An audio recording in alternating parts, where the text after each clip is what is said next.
Good morning, Alex. Good morning, Shantini. நீங்க nursery rhymesலாம் படிச்சிருக்கீங்க இல்லையா? Yes. So ஆனா nursery rhymes வந்து ரொம்ப innocent-ஆ ரொம்ப sweet-ஆ இருக்கும். நம்ம கேக்குறதுக்கே oh my god இந்த சின்ன சின்ன விஷயம்லாம் எவ்வளவு அழகா வந்து phrase பண்ணிருக்காங்க அப்படினு தோணும். ஆனா இதுக்கு பின்னாடி பெரிய பெரிய ஸ்டோரிஸ் இருக்காம். Okay. So இந்த ஸ்டோரிஸ் பத்தி தான் இன்னைக்கு நம்ம பார்க்க போறோம். Okay. நான் கூட கேள்விப்பட்டிருக்கேன் நிறைய fairy tales அதுவும் இல்லாம mythological-ஆ நிறைய கேள்விகள் நிறைய பதில்கள்லாம் இருக்கும் இல்லையா? அது நடுவுல வந்து ரொம்ப சாஃப்ட்டான விஷயங்களா நம்ம கேள்விப்பட்டிருப்போம். அத பத்தி பார்க்கும்போது ரைம்ஸா அதுக்கு பின்னாடி வந்து பயங்கரமான கதைகள்லாம் இருக்குன்னு கேள்விப்பட்டிருக்கேன். எனக்கு ஒரு 2-3 விஷயங்கள் தெரியும். அதே நான் உங்ககிட்ட சொல்றேன். பட் அதுக்கெல்லாம் முன்னாடி வியூவர்ஸ்க்கு குட் மார்னிங் கொண்டு ஸ்டார்ட் பண்ணிடலாமா? கண்டிப்பா. நேயர்கள் அனைவருக்கும் உதயம் பருப்பு வகைகள் வழங்கும் புத்தம் புது காலை வணக்கம்.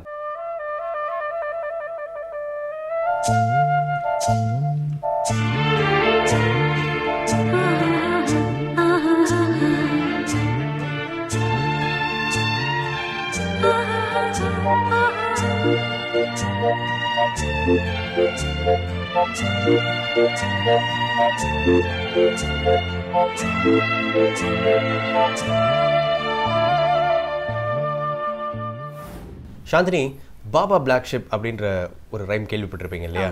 இந்த ரைம்ல வந்து வழக்கமா எல்லாம் என்ன பார்த்தாங்க, கியூட்டா இருக்கு இந்த ரைம், ரொம்ப ஜாலியா இருக்கும் படிக்கிறதுக்கு. அது ரொம்ப குழந்தைங்களாம் ரொம்ப ஃப்ளாலஸா இதெல்லாம் சொல்லுவோம் இல்லையா?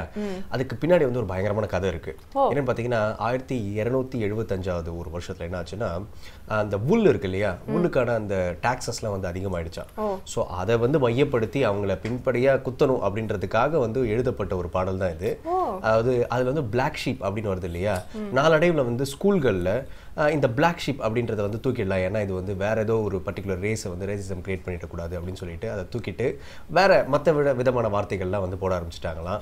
ஃபார் எக்ஸாம்பிள் வந்து ஹாப்பி அப்படின்னு சொல்லிட்டு வேற வேற வார்த்தைகள் போட ஆரம்பிச்சிட்டாங்களாம். சம்வே வந்து அதை திருப்பி அதுக்குள்ள இருக்கக்கூடிய ஒரு கடினமான கதையை எடுத்துட்டு குழந்தைங்க வந்து ஜாலியா அதை ஒரு ரைமை மட்டும் தான் பாக்குறாங்க அப்படின்னு சொல்லலாம். ஓகே, சூப்பரா சொன்னீங்க அலெக்ஸ். இதை தொடர்ந்து இன்னைக்கான நல்ல நேரம், ராகாலம், குளிகை, யமகண்டம் போன்றவை பார்த்துடலாமா? பார்த்துடலாம். இது சூரியோதயம்.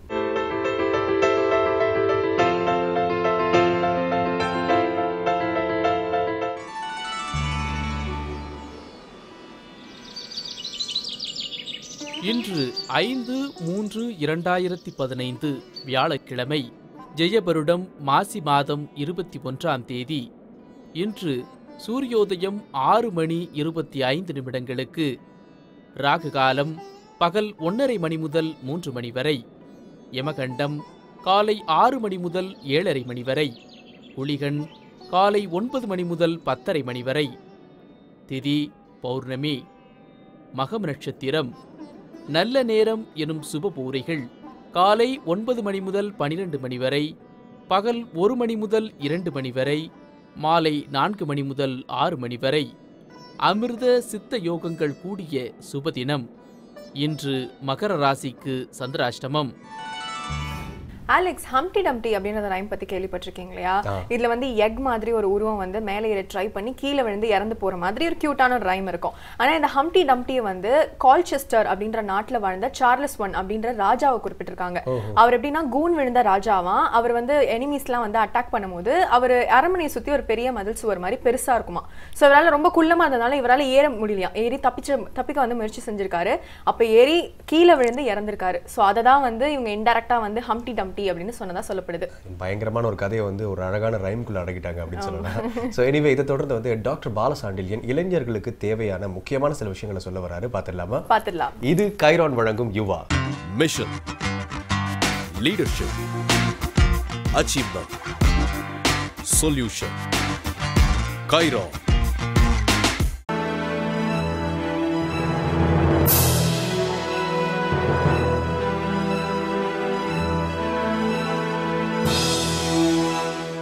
வணக்கம் அண்ட் வெல்கம் டு கைரான் வழங்கும் யுவா, யுகத்தை ஆள்வது யுவசக்தி. இன்றைய நிகழ்ச்சியை நம்முடன் இணைந்து வழிநடத்த வந்திருக்காரு பிரபல transformational coach and thought leader doctor Balasandilyan அவர்கள். இன்டர்வியூவில் வெற்றி பெறுவது எப்படின்னு இன்னைக்கு நம்மளுக்காக டிப்ஸ் கொடுக்க வந்திருக்காரு. Welcome sir. வணக்கம் சார். காமன் கொஸ்டின் எல்லாருக்குமே என்ன இருக்குன்னு பார்த்தீங்கன்னா, இந்த ரெஸ்யூமே, இந்த ப்ரொஃபைல், இல்லை பயோடேட்டா, இல்லை கரிக்குலம் விட்டே, இந்த மாதிரி பல பெயர்கள் அழைக்கப்படுறது ஒரே விஷயம் தானா, இல்லை கம்பெனி என்ன வந்து தேவைப்படுது சார் கம்பெனிக்கு நம்ம போகணுன்னாலே? முன்னெல்லாம் பார்த்தீங்கன்னா பர்சனல் டிபார்ட்மெண்ட்பாங்க, ஹெச்ஆர் டிபார்ட்மெண்ட்டுங்கிறாங்க, இப்போ டேலண்ட் மேனேஜ்மெண்ட்டுன்றாங்க. ஸோ அந்த நேம் வந்து கட்டாயம் மாறி வந்துட்டுருக்கு. முன்னே எதுக்கு எடுத்தாலும் பயோடேட்டா தான் சொல்லுவாங்க. அந்த பயோடேட்டா அப்படின்னு பார்த்தீங்கனாலே தன்னுடைய தன் விபர குறிப்பு, அதிகமாக வேலைக்கெல்லாம் போனதே இல்லை, ஃப்ரெஷ்ஷாக இருக்காங்க அப்படின்னு சொன்னால் அவங்ககிட்ட எழுதுறதுக்கு நிறைய விஷயம் இருக்காது. ஸோ அந்த பேர், contact details, telephone number, qualification அவ்வளோதான் போடுவாங்க. பயோடேட்டாவில் குறிப்பாக அதுதான் இருக்கும். இல்லைனா ரொம்ப ஃபேமிலி டீட்டெயில்ஸ்லாம் கொடுக்கலாம் வேறு ஏதாவது ஒரு பர்பஸ்க்காக. இன்றைக்கி ஒரு ஜாபுக்காக அப்படின்னு பார்க்கும் பொழுது அதை வந்து நம்ம கரிக்குலம் வீட்டுன்னு சொல்கிறோம். கரிக்குலம் வீட்டுனா கரிக்குலம் அப்படின்னாலே படிப்பு சம்மந்தமான, கல்வி சம்மந்தமான. ஸோ நிறைய படிச்சிருப்பாங்க. அந்த படித்த விஷயங்கள், எந்த கல்லூரியில் படித்தார், என்ன சப்ஜெக்ட் எடுத்தார், என்ன மார்க் வாங்கினார், எந்த யூனிவர்சிட்டியில் படித்தார், அந்த விவரங்கள் எல்லாமே அதில் வந்துடும். அப்புறம் வந்து என்ன ப்ராஜெக்ட் பண்ணியிருக்காங்க, வேறு என்னென்ன காம்பிடன்ஸ் ஸ்கில்ஸ் இருக்குது, அது எந்த ஃபார்மேட்டில் அவங்க வந்து கொடுத்தாங்கன்னா அது கரிக்குலம் வீட்டே. இப்போ ரெஸ்யூமே அப்படிங்கிறது பார்த்திங்கன்னா ஏற்கனவே ஒரு வேலையில் இருக்கார், இன்னொரு மாற்று வேலைக்கு அவர் முயற்சி பண்ணிகிட்ருக்கார் அப்படின்னு சொன்னால் அந்த வேலைக்கான விவரங்களும் வரும். அவர் இதுக்கு முன்னாடி எங்கே வேலை பார்த்தாரு, என்னென்ன பீரியடில் வேலை பார்த்தாரு, என்ன டெசிக்னேஷனில் இருந்தார், அவரோட டியூட்டிஸ் அண்ட் ரெஸ்பான்சிபிலிட்டிஸ் என்ன, இந்த விவரங்களும் அதில் அடங்கி வந்துடும். ப்ளஸ் பர்சனல் டீட்டெயில்ஸ் அப்படின்ற விஷயமும் இருக்கும். அவர் வந்து date of birth, for example passport இருந்துன்னா பாஸ்போர்ட் டீட்டெயில்ஸ், டிரைவிங் லைசன்ஸ், அந்த மாதிரிலாம் வந்து பர்சனல் டீட்டெயில்ஸ்னு கடைசி காலத்தில் வரும். அவளுடைய அக்ரெடிட்டேஷன்ஸ், இல்லை வந்து ஏதாவது விருதுகள் வாங்கியிருக்கலாம், பட்டங்கள் வாங்கியிருக்கலாம், இல்லை வந்து ஏதாவது அச்சீவ்மெண்ட்ஸ் பண்ணியிருக்கலாம். இது எல்லாமே உள்ளடக்கிய ஒரு விஷயம் தான் இந்த ரெஸ்யூமே அப்படிங்கிறது. சார் இதற்கான வந்து ஏதாவது ஸ்பெசிஃபிக்கான ஃபார்மேட் இருக்கா சார் நம்ம ஃபாலோ பண்ண வேண்டியது? இப்போ நிறைய ஃபார்மேட்ஸ் வந்து உங்களுக்கு ரெடிமேடாகவே நெட்டில் அவைலபிளாக இருக்குது. இப்போது அந்த ஃபார்மேட்ஸ் கூட நிறைய பேர் வந்து ஸ்டாண்டர்டாக பண்ணணுன்ற மாதிரி ட்ரை பண்ணிகிட்ருக்காங்க. குறிப்பாக வந்து எப்படின்னா அந்த ஃபாண்ட், என்ன ஃபாண்ட் வந்து நம்ம யூஸ் பண்ணோம் பார்த்திங்கன்னா டைம்ஸ் நியூ ரோமன் ஆர் பிரெடானா, இது வந்து சைஸ் 12 இது மாதிரி வச்சுக்கிறது நல்லது. இது வந்து எந்த பேப்பரில் பிரிண்ட் பண்ணணும் அப்படின்னு பார்க்கும்பொழுது அது வந்து ஒரு ஃபாண்ட் கலரில் இருக்கலாம், அந்த மோவ் கலர்னு சொல்கிறோம் இல்லையா, அந்த கலரில் இருக்கலாம், ஒயிட் கலரில் இருக்கலாம், லைட் ப்ளூவில் இருக்கலாம், எல்லோவில் இருக்கலாம். ஸோ அது வந்து கொஞ்சம் டிஃப்ரெண்ட்டாக உங்களுக்கு வந்து காட்டும். ஸோ அந்த பிரிண்ட் அவுட் வந்து எப்படின்னா மொத்தம் உங்களுக்கு 3 to 4 பேஜஸ் இருக்கிறது நல்லது. 5, 6, 7 பேஜஸ்லாம் இருந்தால் எம்ப்ளாயருக்கு படிக்கிறதுக்கான உங்களுக்கு பொறுமை இருக்காது. ஸோ அத்தனை விஷயங்களையுமே உள்ளடக்கிய ஒரு விஷயமா இருக்கணும். 3 பேஜஸ் மினிமம் இருந்தால் ரொம்ப நல்லாயிருக்கும். இப்போ வந்து ஒரு ஆரம்ப நிலையில் இருக்கக்கூடியவங்களுக்கு 3 பேஜஸ் எழுதுகிற விஷயம் இருக்காது, அப்போ 2 பேஜஸ் இருக்கும். ஸோ இந்த மாதிரி ப்ரொஃபைலில் வந்து ஃபோட்டோகிராஃபும் கட்டாயமாக இருக்கணும். அந்த ஃபோட்டோகிராஃப் இருக்கணும், அவருடைய contact details, mail ID, telephone number எல்லாமே வந்து அதில் வந்துடும். ஸோ இந்த ஸ்டாண்டர்ட் ஃபார்மேட் அப்படிங்கிறது எத்தனை ஸ்பேஸ் இருக்கணும், ஒரு பேஜில் எத்தனை கேரக்டர்ஸ் இருக்கணும், அப்படி எல்லாமே அந்த உங்களுக்கு நெட்டில் வந்து அவைலபிளாக இருக்குது. இதில் முக்கியமான ஒரு விஷயம் என்ன அப்படின்னு பார்த்தீங்கன்னா அந்த கீவேர்ட்ஸ். சப்போஸ் இங்கே வந்து இவர் ஒரு வேலைக்கு அப்ளை பண்ணுறாரு, ஜென்ரலாக அப்ளை பண்ணுறாருன்னா இவருடைய காம்பிடன்ஸ்லாம் போட்டு அப்ளை பண்ணிடுவார். ஒரு விளம்பரத்தை பார்த்து அப்ளை பண்ணுறாரு, அது வந்து நெட்டில் இருக்கக்கூடிய விளம்பரமாக இருக்கலாம், இல்லை வந்து ஒரு வேலை பார்த்து கொடுக்கக்கூடிய சில நிறுவனங்கள் இருக்குது, அவங்களுடைய விளம்பரத்தை பார்த்துக்கலாம், இல்லை பேப்பரில் பார்த்த விளம்பரம்னா அந்த கீவேர்ட்ஸ் கொடுத்துருப்பாங்க. அந்த கீவேர்ட்ஸை மேட்ச் பண்ணி இவரோட ப்ரொஃபைலில் வந்து இவர் போட்டார்னாக்கா வந்து கட்டாயமாக வந்து அந்த ரெஸ்யூமே வந்து இன்னும் நல்லா அழகாக இருக்கும். சார் இந்த ரெஸ்யூமேல வந்து ஃபோட்டோகிராஃப்ஸ்ன்றதோட இம்பார்ட்டன்ஸ் என்ன சார்? அதுவும் இல்லாமல் அது என்ன ஃபார்மேட்டில் வந்து அந்த ஃபோட்டோகிராஃப்ஸ் இருக்கலாம்? ஃபோட்டோகிராஃப்ன்றது வந்து தனியாக நம்ம அட்டாச் பண்ணுறதுக்கு பதிலாக ஒரு ஜேபெக் ஃபோட்டோகிராஃப் பாஸ்போர்ட் சைஸ் இருக்கிறது வந்து பெட்டர். அது வந்து நம்ம யூஸ்வலாக இப்போ மொபைல்லேயே கேமராஸ்லாம் வந்ததுனால மொபைல் ஃபோட்டோவாக இருக்கிறது அவ்வளோ நல்லா இருக்காது, ப்ரொஃபஷ்னலாக இருக்காது, அதோடைய அந்த ரெசல்யூஷன் நல்லா இருக்காது. அப்போ என்ன பண்ணோம்னா ஸ்டுடியோவில் போயிட்டு நல்ல ஒரு பேக்ரவுண்டு வச்சு, யூஸ்வலாக ஒயிட் ஆர் ப்ளூ பேக்ரவுண்ட் எடுப்பாங்க, அந்த மாதிரியான பேக்ரவுண்ட் வச்ச ஒரு பாஸ்போர்ட் சைஸ் ஃபோட்டோகிராஃப் அதில் வந்து பாக்ஸ் நம்மளே க்ரியேட் பண்ணி அதில் வந்து வச்சிடலாம். அதே மாதிரி இந்த ஃபார்மேட் வந்து உங்களுக்கு மாறாமல் இருக்கணும். அவங்க ஓப்பன் பண்ணும்போது அப்படின்னு சொன்னால் அந்த ப்ரொஃபைலை வந்து இல்லை அந்த ரெஸ்யூமையை பிடிஎஃப் ஃபார்மேட்டில் சேவ் பண்ணி அனுப்பிட்டா அங்கே வந்து எடிட்டபிள் பிரச்சனை ஒன்றும் வராது. ஏன்னா இதை வந்து அவங்க எடிட் பண்ணி எதுவும் மாற்ற போகிறதில்ல. அவங்க ஓப்பன் பண்ணால் யார் ஓப்பன் பண்ணாலும் ஒரே ஃபார்மேட்டில் நம்ம என்ன மாதிரி டிசைன் பண்ணியிருக்கோம் அதே மாதிரி வந்துடும். சப்போஸிங் வேர்ட் ஃபார்மேட்டில் நம்ம அனுப்பியிருக்கோம் அப்படின்னு சொன்னால் அந்த வெர்ஷன் அவங்கக்கிட்ட இல்லைன்னு சொல்லும்போது அது ஒரு மாதிரி பிக்சலேட்டடாக அந்த எம்ப்ளாயர் பார்க்கும்போது தெரியும். ஸோ பெட்டர் வந்து ஒரு பிடிஎஃப் ஃபார்மேட்டு. ஸோ அந்த ஃபோட்டோகிராஃப் வந்து உங்களுக்கு பாஸ்போர்ட் சைஸில் இருக்கிறது நல்லது. ஓகே சார், ரொம்ப அழகாக சொன்னீங்க. ஒரு சின்ன இடைவேளை எடுத்துகிட்டு வந்துடலாம். கைரான் வழங்கும் யுவாவில் ஒரு சிறு இடைவேளைக்கு பின்னால் இந்த துறையில் இருக்கக்கூடிய ஒரு எக்ஸ்பர்ட்டை கெஸ்ட்டாக நாங்கள் கூப்பிட்டுருக்கோம். Stay tuned. Mission, leadership, achievement, solution. Kairon. Mission, leadership, achievement, solution. கைரான்.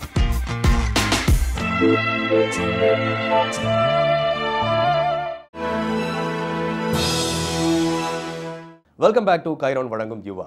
இப்போ நம்ம நிகழ்ச்சியில் ஒரு ஸ்பெஷல் கெஸ்ட் நம்மளோட ஜாயின் பண்ணியிருக்காங்க, நம்மளோட இன்ட்ராக்ட் பண்ண. He was the former general manager of Whirlpool and he owns a company called Winning Minds. Welcome sir, mister Ganesh Babu. வணக்கம். அன்றாட இப்போ நடக்கக்கூடிய இன்டர்வியூஸில் பார்த்தீங்கன்னா எத்தனையோ தவறுகள் நடக்குது, இல்லை வந்து ஒரு சின்ன சின்ன நர்வஸ்னஸ்னால வந்து ஒரு ஜாபை வந்து மிஸ் பண்ணிடுறாங்க. ஸ்பெஷலாக பார்த்தீங்கன்னா சார் சொன்ன மாதிரி இந்த ரெஸ்யூமே, இந்த கரிக்குலம் விட்டே, இந்த மாதிரி விஷயங்கள்லேயே வந்து நிறைய கோட்டை விட்டுடுறாங்க. ஸோ இந்த ஒரு முக்கியமான விஷயங்களை பற்றி தான் நாங்கள் டிஸ்கஸ் பண்ணிகிட்டு இருக்கோம். இதில் முக்கியமாக இந்த கரிக்குலம் விட்டே அப்படின்ற விஷயங்களில் எந்த மாதிரியான ரெஸ்யூமே இருந்தால் ஒரு எம்ப்ளாயர் வந்து உடனே வந்து இம்ப்ரெஸ் ஆவார் சார்? ஓகே, இந்த கேள்விக்கு 2 அடுக்கில் பதில் சொல்லலாம்னு பார்க்குறேன். ஒன்று என்னென்னா, ரியாலிட்டியில் ஒரு ஆர்கனைசேஷனுக்கு ஒரு பொசிஷன் தான் தேவைப்படும். பட் ஆனால் இந்த கரிக்குலம் விட்டேல் அப்படி இந்த ரெஸ்யூம் அப்படின்னு சொல்கிறது பார்த்தீங்கன்னா 100கணக்கில் ரெஸ்யூம் வரும். இப்போ ஒரு ஹெச்ஆர் மேனேஜராகவோ இல்லை ஒரு எம்ப்ளாயியோ நான் செலக்ட் பண்ணும்போது எனக்கு அவ்வளோ ரெஸ்யூம்ஸும் பார்க்குறதுக்கு எனக்கு டைம் இருக்காது. ஒரு மேக்ஸிமம் பார்த்தீங்கன்னா ஒரு 30 செகண்ட்ஸ் தான் ஒரு ரெஸ்யூம்க்கு I will be spending time. இதில் என்னை அட்ராக்ட் பண்ண வேண்டியது 2 விஷயம். நான் மெயினாக என்ன பார்ப்பேன்னா, முதல்ல இந்த ரெஸ்யூம் அந்த அப்ளிகேஷனுடைய ஸ்கில் நாலேஜ் வந்து என்னோடய ஜாபுக்கு மேட்ச் ஆகுதான்றது ஃபஸ்ட்டு இது நம்ம பார்க்க போகிறோம். 2வது, இதே மாதிரி எல்லாருமே அனுப்பிச்சிருப்பாங்க. ஏன்னா ஒரு துறைக்கு சார்ந்து அனுப்பும்போது அதே குவாலிஃபைட் பர்சன் தான் அட்டன் பண்ணுவாங்க, அவங்க தான் ரெஸ்யூம் அனுப்புவாங்க. எல்லோரும் ஒரே மாதிரி தான் இருக்கும். இதில் நான் எப்படி ஒருத்தரை சூஸ் பண்ணுறது அப்படின்னு பார்க்கும்போது ஏதோ ஒரு சிறப்பு அம்சம் எனக்கு கேட்சியாக இருக்கும். அது இருந்ததுன்னா இவரை அடுத்த கட்டத்துக்கு கொண்டு போகலான்றதை நான் முடிவு பண்ணணும். இதில் நம்ம அப்ளிகண்ட் என்ன அண்டர்ஸ்டாண்ட் பண்ணிக்கணும்னா, இந்த ரெஸ்யூம்ன்றது ஒரு விசிட்டிங் கார்டு மாதிரி. இது கொடுத்த உடனே பார்த்த உடனே ஒரு இம்ப்ரெஷன் வரணும். ஓகே, நம்ம அடுத்தது ஒரு மீட் பண்ணலாம், பார்க்கலான்ற மாதிரி தான் அது. அப்ளிகண்ட் என்ன பார்த்துக்கணுன்னா, உங்கள் முகமே தெரியாமல் எழுத்துப்பூர்வமாக உங்களை நீங்கள் ஒருத்தர்கிட்ட செல் பண்ணுறீங்க. எங்கள்கிட்ட இந்த டேலண்ட் இருக்குது, இந்த குவாலிஃபிகேஷன் இருக்குது, உங்கள் ஜாபுக்கு நான் சூட் ஆவேன் அப்படின்ற மாதிரி நீங்கள் உங்களை செல் பண்ணுறீங்க. சார், நெக்ஸ்ட் வந்து பார்த்தீங்கன்னா ஒரு ரெஸ்யூமேல வந்து எதெல்லாம் வந்து டூஸ் அண்ட் டோன்ட்ஸ் நிறைய விஷயங்கள் இருக்கும். ஸோ எது வந்து செய்யக்கூடாதது, எது வந்து நல்லா செய்ய வேண்டியது சார்? இப்போ பார்த்தீங்கன்னா செய்யக்கூடியது அப்படின்னு பார்த்தீங்கன்னா, அவர் சொன்ன மாதிரி முதல்ல அந்த கிளியரான ஒரு ஃபாண்ட்டில், கிளியரான ஒரு சைஸில், ஃபாண்ட் சைஸில், வித் கிளியர் ஃபோட்டோகிராஃபர்ஸோட, வித்தவுட் எனி கிராமட்டிக்கல் மிஸ்டேக்ஸோட நம்ம அதை ப்ரெசென்ட் பண்ணணும். ஏன்னா அதுதான் வந்து முதல்ல ஒரு இம்ப்ரெஷன் கொடுக்குது. முதல்ல அதை பார்க்கும்போது நல்ல கேர் எடுத்து பண்ணியிருக்காருன்றது தான் முதல்ல நம்ம பார்க்க போகிறோம். ஏன்னா எல்லாமே ஃப்ரெஷர்ஸாக இருக்கும்போது இதுதான் முதல்ல இருக்கணும். அடுத்தது நம்மளுடைய அகடாமிக் ரெலவெண்ட்டானது. அகடாமிக் ரெலவெண்ட்டில் என்ன பண்ணலாம், எல்லாருமே ஒரே மாதிரி துறையாக சேர்ந்து இருக்கும்போது நம்ம எப்படி தனிப்படுத்தி காட்டுறது? அந்த இடத்துல தான் வந்து எனக்கு பிடிச்ச சப்ஜெக்ட் எது, அதில் நான் என்ன லேர்ன் பண்ணேன், இல்லை என்ன நான் கான்ட்ரிபியூட் பண்ணேன், இல்லை நான் என்ன மாதிரியான பேப்பர் ப்ரெசென்ட் பண்ணியிருக்கேன், அந்த மாதிரியான விஷயங்களை நீங்கள் தனியாக எடுத்து போடும்போது உங்களை மற்றதுலேருந்து ஒரு டிஃப்ரென்ஷியேட்டிங் வர்சல்.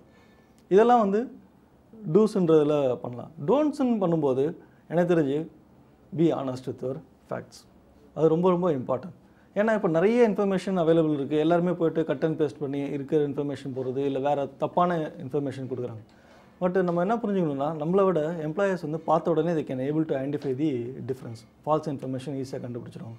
சார் சொன்ன மாதிரி நிறைய பேருக்கு என்னென்னா அந்த கிராமட்டிக்கல்ங்கிறது ஒரு பயம் வந்துடும். அப்போ என்ன பண்ணுவாங்க, மச்சான் நீ என்னடா அமிச்சா எனக்கு குர்றா அப்படிமா. ஸோ அதை வாங்கிட்டு அந்த கட் அண்ட் பேஸ்ட் பண்ணும்போது அவனுடைய குவாலிட்டிஸ் எல்லாம் இவனே போட்டுருவான். இவனுக்கு வந்து அது இருக்காது. இவன் என்ன பண்ணிட்டான்னா, அந்த வார்த்தையெல்லாம் ரொம்ப அழகாக இருக்குது, கேட்சியாக இருக்குது, அப்படியே எடுத்து பேஸ்ட் பண்ணி விட்டான். அனுப்பும்போது இப்போ ஒருவேளை இவனையும் கூப்பிடலாம், அந்த இன்டர்வியூ பண்ணும்போது தெரிஞ்சிடும், சாயம் வெளுத்துரும். அப்போ அதனால் அவர் என்ன பண்ணணும்னா, தனக்குரிய வார்த்தைகளை அவங்க தேர்ந்தெடுத்து தன்னை எப்படி டிஸ்கிரைப் பண்ணிக்க முடியும் அந்த மாதிரியான வார்த்தைகளை தான் அவர் போட போகிறார். ஏன்னா இன்டர்வியூக்கு வந்து கூடும்போது அந்த ரெஸ்யூமேல இருக்கிற டீட்டெயில் வச்சு தான் இன்டர்வியூவே பண்ண போகிறாங்க. அப்போ அவர் சொன்ன மாதிரி அது ரொம்ப ஹானஸ்டி இஸ் வெரி இம்பார்ட்டன்ட். உண்மையான விஷயங்களை மட்டும்தான் போடணும். இன்னொரு முக்கியமான விஷயம்னா அந்த என்க்ளோசிங் லெட்டர்னு ஒன்று இருக்குது. அந்த என்க்ளோசிங் லெட்டரில் இவரை ஏன் அந்த வேலைக்கு அவர் செலக்ட் பண்ணணுன்ற விஷயத்தை ஒரு 4-5 வரியில் அவர் குறிப்பிட்டிருந்தார்னா அதுவே பெரிய ஒரு இம்ப்ரெஷனை க்ரியேட் பண்ணிடும். இன்னொரு விஷயம் அவர் சொன்னது அந்த மார்க்கு. சப்போஸிங் அவர் ரொம்ப ஹை அச்சீவ்மெண்ட்ஸ், பள்ளிக்கூட காலங்கள்லேருந்து நிறைய மார்க் வாங்கியிருக்காரு, எல்லா ப்ராஜெக்ட்ஸ்லையும் பங்கெடுத்துக்காரு, எக்ஸ்ட்ரா டேலண்ட்ஸ்லாம் இருக்குது, அப்படிங்கும்பொழுது டெஃபினட்டாக ஒரு எம்ப்ளாயர் வந்து இம்ப்ரெஸ் ஆவார். What you say? கரெக்ட். இதுதான் டிஃப்ரென்ஷியேஷன். அதே மாதிரி பார்த்தீங்கன்னா அதில் இன்ஜினியரிங் காலேஜ் ரெஸ்யூம்ஸ்லாம் பசங்களோட ரெஸ்யூம்ஸ் பார்த்தீங்கன்னா எல்லாருமே வந்து நான் இன்பிளான் ட்ரைனிங் போனேன், இந்த கம்பெனி விசிட் பண்ணேன் அப்படின்றது. ஆஸ் எ எம்ப்ளாயராக எனக்கு அது இன்ட்ரெஸ்ட் கிடையாது. நான் என்ன பார்க்குறேன்னா, சப்போஸ் ஒரு பர்டிகுலர் நிறுவனத்தில் போய் 15 நாள் இன்பிளான் ட்ரைனிங் பார்த்துட்டு வந்தார்னா இதில் அவர் என்ன கற்றுக்கிட்டார், இதுலேருந்து அவர் என்ன கான்ட்ரிபியூட் பண்ணார், இதில் அவர் ஃபர்தராக என்ன அவர் பண்ணிகிட்ருக்காரு, அதுதான் I'm interested. Purpose of resume என்னென்னா உங்களை அடுத்த கட்டத்துக்கு கொண்டுட்டு போயிடுச்சுனாலே ரெஸ்யூமை நீங்கள் 100% நல்லா பண்ணிட்டீங்கன்றது தான் அர்த்தம். சார், இப்போ வந்து இணையதளத்தில் வந்து ரெஸ்யூமே அப்படின்னு டைப் பண்ணாலே அதுக்கான ஒரு ஃபார்மேட் ஒன்று வருது, ஒரு 2-3 ஃபார்மேட்ஸ்லாம் வருது. அதில் நீங்கள் சொன்ன மாதிரி அந்த எண்டில் வந்து நம்ம கொடுக்க வேண்டியது, நான் ஏன் இந்த எம்ப்ளாய்மெண்ட்டை வந்து தேடுறேன், நான் எதுக்காக வந்து என்னை அவங்க சூஸ் பண்ணணுன்ற மாதிரி ஒரு கன்க்ளூஷன் மாதிரி ஒன்று கொடுத்துருந்தாங்க. ஸோ இதெல்லாம் வந்து நிறைய பேர் வந்து கட் அண்ட் பேஸ்ட் தான் பண்ணுறாங்க சார். ஸோ அந்த மாதிரி இல்லாமல் தன்னை தானே ரெப்ரசன்ட் நீங்கள் சொன்ன மாதிரி பண்ணுறதுக்கு என்ன மாதிரியான ஒரு ஸ்டெப் எடுக்கலாங்க சார் அதுக்குன்ட்டு? குறிப்பாக வந்து நம்ம என்ன வேலைக்கு அப்ளை பண்ணுறோங்கிறதையும் பொறுத்து இருக்குது. இப்போ வந்து ஒரு ஜூனியர் போஸ்ட் இருக்குது, ஒரு மிடில் லெவல் போஸ்ட் இருக்குது, ஒரு டாப் லெவல் போஸ்ட் இருக்குது. அதில் நம்ம நெட்டில் போய் சர்ச் பண்ணும்போது ஒரு டாப் லெவல் போஸ்ட்டுடைய அப்ஜெக்டிவை வந்து கொடுத்துருக்காங்க. அதை எடுத்து இவர் போட முடியாது. இவர் வந்து ஒரு ஃப்ரெஷராக இருக்கார். அப்போ இவருடைய லெவலுக்கு நான் இதெல்லாம் அச்சீவ் பண்ண முடியும், நான் வந்து ஒரு டீம் லீடராக இருக்கேன், என்கிட்ட ஒரு கம்யூனிகேஷன் ஸ்கில் இருக்குது, நான் வந்து ஒரு குயிக் லேர்னர், என்கிட்ட கிராஸ்பிங் பவர் இருக்குது, அந்த மாதிரி போட்டார்னா டெஃபினட்டாக ஒரு ஹானஸ்ட்டாக இருக்கான்ற மாதிரி தெரியும். நான் வந்து அதை பண்ணியிருக்கேன், இதை பண்ணியிருக்கேன், நான் அதில் ஏற்கனவே எழுதியிருக்கோம் நெட்டில், அதை தூக்கி இவர் போட முடியாது. ஏன்னா இவர் எதுவுமே இது வரைக்கும் செய்யலை. இல்லைங்க உங்களுக்கு. அப்போ என்ன போடுறோன்றது தானே வந்து தன்னை கொஞ்சம் கஸ்டமைஸ் பண்ணிக்கணும். அதை எடுத்து அப்படியே கட் அண்ட் பேஸ்ட் பண்ணாமல் கொஞ்சம் அதை கஸ்டமைஸ் பண்ணி தனக்கு பொருந்தக்கூடிய வார்த்தைகளை அங்கே பயன்படுத்தி அந்த ரெஸ்யூமேல அவர் போட்டாருன்னு சொன்னால் டெஃபினட்டாக வந்து அது இம்ப்ரெசிவாக இருக்கும். சார், லாங்குவேஜ் அண்ட் கிராமர் வந்து எவ்வளோ இம்பார்ட்டன்ட் சார் ஒரு ரெஸ்யூமேக்கு? எவ்வளோ வந்து ஒருத்தர் வந்து தன்னைத்தானே லாங்குவேஜ்க்கு டுவர்ட்ஸ் எடுத்துகிட்டு போனால் அடாப்ட் பண்ணிக்கணும்னு நினைக்கிறீங்க? கண்டிப்பாக சார். ஃபஸ்ட்டு பார்த்த உடனே முதல்ல சொன்ன மாதிரி அவர் விசிட்டிங் கார்டு மாதிரி அதில் ஏதோ ஒரு எரர் இல்லை மிஸ்டேக் பார்த்தனாலே தட் வில் இரிட்டேட்டிங். ஏன்னா ஒரு ரெஸ்யூம் அனுப்புகிறீங்க, உங்களை நான் இது வரைக்கும் பார்த்ததில்ல. ஒரு ரெஸ்யூம் அனுப்புறதுலேயே நீங்கள் கேர் எடுத்துக்கலன்னா, இப்போ நிறைய சாஃப்ட்வேர்லாம் வந்துருச்சு, ஸ்பெல் செக் பண்ணுறது, கிராமட்டிக்கல் செக் பண்ணுறது, நிறைய சாஃப்ட்வேர் வந்துச்சு. அந்த முயற்சி கூட பண்ணலைன்னா இவர் ஆர்கனைசேஷனில் வந்துட்டு இவர் என்ன பண்ணுவார், அந்த தாட் தான் எனக்கு முதல்ல மனசில் தோணும். அதனால் முதல்ல வந்து இந்த கிராமட்டிக்கல் மிஸ்டேக்ஸ் இல்லாமல், ஸ்பெல்லிங் மிஸ்டேக்ஸ் இல்லாமல் we need to make it up. இது லாங்குவேஜ் டெவலப்மெண்ட்ன்றது continuous process, you can do that. But இப்போ வந்து நிறைய சாஃப்ட்வேர்ஸ்லாம் இருக்கனால அதை அவரை யூட்டிலைஸ் பண்ணிக்கலாம். யூட்டிலைஸ் பண்ணிவிட்டு எப்படி வந்து ஸ்பெல் செக் கரெக்ட் பண்ணிவிட்டு மிஸ்டேக் இல்லாமல் எப்படி ரெஸ்யூம் அனுப்புறதுன்றதை அவர் பார்க்கலாம். That shows his sincerity. Thank you sir. What do you say sir? கிராமர்ன்றது வந்து இப்போ அத்தியாவசியமாக தேவைப்படுற ஒரு விஷயம், எல்லாருக்குமே தேவை. நம்ம வந்து மிகப்பெரிய எஸ்ஏலாம் எழுத போகிறது இல்லை, எல்லாமே ஷார்ட் புல்லட் பாயிண்ட்ஸ் மாதிரி தான் இருக்கும். அதுலேயுமே கிராமட்டிக்கல் மிஸ்டேக் வராமல் இருக்கிறதுக்கு நம்ம வந்து ஷார்ட் சப் டைட்டில்ஸ் மாதிரி கொடுத்து அந்த என்க்ளோசிங் லெட்டருக்குமே கூட ஃபார்மேட்ஸ் இருக்குது. அந்த ஃபார்மேட்ஸில் சிம்பிளான விஷயம், this is reference to your advertisement, so I am willing to extend my candidature அப்படின்ற மாதிரி சில வார்த்தைகள் இருக்கும். அதுக்கப்புறமா கொடுக்குற வார்த்தை தான் இந்த வேலைக்கு நான் எப்படி பொருத்தமானவர்கள். அப்போ அந்த வார்த்தைக்கு அவர் சொன்ன மாதிரி உங்களுக்கு நெட்லேயே இருக்குது, அந்த ஸ்பெல் செக்கும் இருக்குது, கிராமட்டிக்கல் செக்கும் இருக்குது, ஆட்டோமேட்டிக்காக அதை அண்டர்லைன் பண்ணி காட்டும். அதை வந்து நம்ம இக்னோர் பண்ணாமல் கரெக்டாக அதை கரெக்ஷன் பண்ணிவிட்டு பண்ணணும். இன்னொரு முக்கியமான ஒரு விஷயம் என்னென்னா, இந்த பயோடேட்டாவை பொட்டலை மாதிரி மடித்து கவர்களை போட்டு சொருகுவாங்க. அது வந்து நிறைய எம்ப்ளாயருக்கு வந்து பிடிக்காது. அது 8 4 மடித்து 16 மடித்து அப்படிலாம் பண்ணுறது. அப்போ அந்த கவர் வந்து சூஸ் பண்ணுறாங்க இல்லையா, அதை போடுறதுக்கான கவர் எப்போவுமே வந்து ஒயிட் கவரா இல்லை ப்ளூ கலர் கவரா காக்கி கலர் கவராங்கும்போது வித்தியாசமான ஒரு கவர். அது வந்து ஒரு கார்ப்பரேட் கலராக இருக்கணும், ஆரஞ்சு கலரில் ரொம்ப ஜாஸியாக இருக்கணுன்ற அவசியம் இல்லை. ஒரு லைட் ப்ளூ, ஒரு ப்ரௌன் கலர் கவர், அந்த மாதிரியான ஒரு கவரை அவர் சூஸ் பண்ணிவிட்டு அந்த ஹேண்ட் ரைட்டிங் இருக்கு இல்லையா, அட்ரஸ், அதுவே கூட கொண்டு சில பேர் இருப்பாங்க, கச்சாமச்சான்னு எழுதியிருப்பாங்க. அப்போ அதை எப்படி மடித்து போடுறாரு. சப்போஸிங் இப்போ இன்றைக்கி அந்த என்வெலப்புக்கு பதிலாக என்ன பண்ணுறாங்கன்னா, அந்த ஃபைல் வாங்கிட்டு ஒரு கிளாத் கவரில் போட்டு, சப்போஸிங் ஒரு வெளியூர் அனுப்புகிறீங்க, மழைகளில் நனைஞ்சி போகுது, இந்த கொரியர் பையன் வந்து அதை நினச்சிருவான்னு சொன்னால் நம்மளுடைய ஃபார்மேட் வந்து வேஸ்ட் ஆகிடும். பட் இன்றைக்கி மோஸ்ட்லி வந்து நம்ம மெயிலில் அனுப்புகிறோம். அந்த மெயிலில் அனுப்பும் பொழுது அந்த மெயில் ஐடியோடைய ஸ்பெல்லிங் கரெக்டாக போடலன்னா நம்ம போயிடுச்சின்னு நினைப்போம், ஆனால் அங்கே போயிருக்காது, நமக்கு அங்கே பவுன்ஸ் ஆகிட்டே இருக்கும். அப்போது அந்த விளம்பரத்துலேயோ இல்லை வந்து அந்த சைட்லேயோ கொடுத்துருக்கிற கரெக்டான இமெயில் ஐடி ஸ்பெல் கரெக்டாக போட்டுட்டு அங்கே ஒரு என்க்ளோசிங் லெட்டர் வைக்க வேண்டியிருக்கும். ஐ எம் என்க்ளோசிங் மை இதுன்னு சொல்லிட்டு. அப்போ அந்த என்க்ளோசிங் லெட்டரையும் அட்டாச் பண்ணோம், பயோடேட்டையும் அட்டாச் பண்ணோம். நிறைய கேண்டிடேட்ஸ் என்ன பண்ணுவாங்க, அந்த மெயிலை கரெக்டாக எழுதிடுவாங்க, அட்டாச் பண்ணால் மறந்துடுவாங்க. அப்புறம் மறுபடியும் சாரி ஐ ஃபர்காட் அட்டாச் அப்படின்னு சொல்லிட்டு இன்னொரு வாட்டி அனுப்புவாங்க. அப்போயே அவனுடைய மார்க் இங்கே குறைஞ்சிரும். புரியுதுங்களா உங்களுக்கு? அப்போது அந்த அட்டாச்மெண்ட்டுன்றது ரொம்ப ரொம்ப இம்பார்ட்டண்ட். ஸோ சார், நம்ம வந்து ரெஸ்யூமேஸ் பற்றி நம்ம நிறைய டிஸ்கஸ் பண்ணியிருக்கோம். ஐ திங்க் நம்ம ஆடியன்ஸ்க்குள்ள ஒரு ஐடியா வந்துட்டுருக்குன்னு நினைக்கிறேன், இப்போ வந்து எப்படி ஃபார்மேட்லாம் மெயின்டைன் பண்ணணும் அப்படின்னு சொல்லிட்டு. ஸோ இப்போ ஜாபுக்கு போவோம் சார். ஒரு ஜாப் இன்டர்வியூக்கு டேரெக்டாக இன் பர்சன் போகிறாங்கன்னா அதில் என்னென்ன டூஸ் அண்ட் டோன்ட்ஸ் இருக்குது சார்? எப்படி என்னென்ன விஷயங்களை வந்து அவங்க செய்யக்கூடாது, என்னென்ன செய்யலாம்? ரொம்ப அருமையாக சொன்னாங்க. எந்த ஒரு கேண்டிடேட் வந்து இன்டர்வியூ கூப்பிட்ற அளவுக்கு இம்ப்ரெஸ் பண்ணுறாருன்றதை சூஸ் பண்ணியாச்சு. இப்போ இன்டர்வியூக்கு கால் லெட்டர் வந்துருச்சு, இப்போ இன்டர்வியூக்கு வந்துட்டார் அப்படின்னு சொன்ன பிறகு அங்கே என்ன நடக்கணும் என்ன நடக்கக்கூடாதுன்ற விஷயத்தை இப்போ நம்ம வந்து பார்ப்போம், ரொம்ப சுருக்கமாக பார்க்கலாம். ஏன்னா ஒரு இன்டர்வியூக்கு வந்துட்டார் அப்படின்னு சொல்லும்பொழுது வரத்துக்கு முன்னாடியே அந்த நிறுவனம் எப்பேற்பட்ட நிறுவனம், அவங்க என்ன தயாரிக்கிறாங்க, அவங்களுக்கு என்னென்ன பிரான்ச்சஸ் இருக்குது, இந்த நிறுவனத்துடைய கோட்பாடுகள் என்னன்ற எல்லாமே வெப்சைட்டில் வந்து கட்டாயம் இருக்கும். அந்த நிறுவனத்தை பற்றி ரொம்ப தெளிவாக இவர் கொஞ்சம் தெரிஞ்சுக்கிட்டு போகிறது நல்லது. உள்ளே போனவுடனே சில ஃபார்மாலிட்டிஸ் இருக்கும். அப்புறம் இவர் ரிசப்ஷனில் வெயிட் பண்ண சொல்லுவாங்க. மற்றவங்களோட இவங்க பேசுகிறாங்களா என்னன்றதெல்லாம் ஒரு வெப்கேமில் பார்க்குறதுக்கான வாய்ப்புகளும் இருக்குது. எப்படி கேள்வி கேட்பாங்க என்ன ஏதுன்ற மாதிரிலாம். அப்போது இவர் வந்து தன்னை அப்படியே ப்ரெசென்ட் பண்ணிக்கிறாரு. வந்தோன்னா சப்போஸிங் ரெஸ்ட் ரூம் போனோன்னா தலைகளெல்லாம் சரி பண்ணிக்கிட்டு ப்ரெசென்டபுளாக முதல்ல இருக்கணும். அப்புறம் இன்டர்வியூ ஹாலுக்குள்ளே நுழையிறார். நுழையும் போது மே கமின் சார், அந்த சில gestures, good morning to all of you, supposing panel people இருக்காங்க அப்படின்னா, அப்புறம் அவருக்கான chair please take your seat. நான் அவங்க சொன்ன பிறகு தான் நம்ம டப்புன்னு சேரை இழுத்து போட்டு உட்காந்து காலை தூக்கி போட்டு அதெல்லாம் பண்ணாமல் அவர் சொன்ன பிறகு உட்கார்றது. அதுக்கப்புறமா ஒரு ஸ்மைல், ஒரு கான்ஃபிடென்ட் ஸ்மைல், அந்த நிமிர்ந்த நன்னடைன்னு சொல்கிறாங்களே அந்த மாதிரி நிமிர்ந்து பார்க்கணும். ஒரு ஐ டு ஐ கான்டாக்ட். அதுக்கப்புறம் கேள்விகள் கேட்பாங்க. Tell me something about you. கட்டாயம் எல்லா இன்டர்வியூலையும் இது இருக்கும். ஸோ இந்த பயோடேட்டாவில் சொல்லப்படாத சில விஷயங்கள் இருக்கும். அதை தான் அவங்க எதிர்பார்க்குறாங்க. ஏன்னா ஏற்கனவே சிலதெல்லாம் பயோடேட்டா படிச்சிட்டாங்க. அப்போது எப்படி தன்னை பற்றி அவர் சொன்ன மாதிரி ஹவு டு செல்னு சொன்னார் இல்லையா, தன்னை பற்றி எப்படி சொல்லிக்கலான்ற விஷயங்களை சொல்லணும். அதுக்கப்புறம் பார்த்திங்கன்னா ஹாபிஸ் பற்றி கேட்பாங்க. வேறு ஏதாவது சப்ஜெக்ட் மேட்டரை பற்றி ஏதாவது ஒன்று கேட்கலாம். அப்போது வந்து எல்லாத்துக்குமே அவர் முதல்ல தயாராக இருக்கணும். கேள்விகள் விடை தெரிஞ்சால் சொல்லலாம். விடை தெரியல அப்படின்னு பார்த்தீங்கன்னா ஹானஸ்ட்டாக sir I am not aware, I don't know அப்படின்னு சொல்கிறதுல தப்பே கிடையாது. ஐ டோன்ட் நோ அப்படிங்கிறது ரொம்ப நல்ல விஷயந்தான். ஏன்னா தப்பாக உளறி தன்னுடைய இம்ப்ரெஷனை கெடுத்துக்கிறதுக்கு பதிலாக எனக்கு தெரியாதுன்னு சொல்கிறது ரொம்ப எப்போவுமே நல்லது. உங்களை ஏன் நான் செலக்ட் பண்ணணும்னு ஒரு வேளை கேட்கலாம். இவர் ஏற்கனவே என்க்ளோசிங் லெட்டரில் 2 வரி அதை எழுதியிருப்பார். இவர் எந்த அளவுக்கு திறமையானவர் அப்படிங்கிறத ரொம்ப சுருக்கமாக, அது வந்து ரொம்ப கர்வமாக பேசாமல் ஒரு தன்னடக்கத்தோடு அதே சமயம் கான்ஃபிடென்ட்டோடு அழகாக சொல்லிட்டாருன்னு வச்சிங்களேன், டெஃபினெட்லி ஹி இஸ் இம்ப்ரெஸ்டு. இது வந்து ஒரு கேம் மாதிரி தான். இப்போ வந்து நீங்கள் தலை குனிஞ்சிட்டீங்க அப்படின்னு சொன்னால் அவர் வின் பண்ணிடுறாரு. இவர் என்ன கேள்வி கேட்குறதுன்னு யோசிச்சுட்டு அவர் கொஞ்சம் ஒரு செகண்ட் தலை குனிஞ்சால் கூட நம்ம தலை நிமிர்ந்துட்ட மாதிரி தான். டெஃபினட்டாக அந்த பாடி லாங்குவேஜ்லேருந்து தெரிஞ்சிடும் நம்ம செலக்ட் ஆகிட்டோம் அப்படின்னு சொல்லிட்டு. அதுக்கு அடுத்த கேள்வி தான் அவங்க கேட்க போகிறாங்க. எப்போ ஜாயின் பண்ண போகிறீங்க, என்ன எது சேலரி விஷயம்லாம் வரப்போகுது. அது ஒரு வேளை நீங்கள் ஹெச்ஆரை மீட் பண்ணுங்கள் அப்படின்னு சொல்லலாம். அதர்வைஸ் வந்து will meet again, okay let you நோன்றுவாங்க. இப்போ அந்த அளவில் தான் இந்த இன்டர்வியூ இருக்கும் சார். சார் இப்போ இன்டர்வியூவில் வந்து செலக்ட் ஆகிட்டாங்கன்னு வச்சுக்கோங்க. ஸோ அடுத்து வந்து என்னென்ன டெசிஷன், என்ன மாதிரி மென்டாலிட்டியில் வந்து நம்ம அக்செப்ட் பண்ணுறதா, இல்லை ஃபர்தராக நம்ம என்ன பண்ணணுன்ற மென்டாலிட்டி எப்படி சார் இருக்கணும்? இதில் பார்த்தீங்கன்னா சார் சொன்ன மாதிரி நிறுவனத்தை பற்றி அவர் ஓரளவுக்கு இன்ஃபர்மேஷன் தெரிஞ்சுட்டு தான் அட்டன் பண்ணுறாரு. அங்கேயும் எல்லாமே சொல்லிவிடுவாங்க.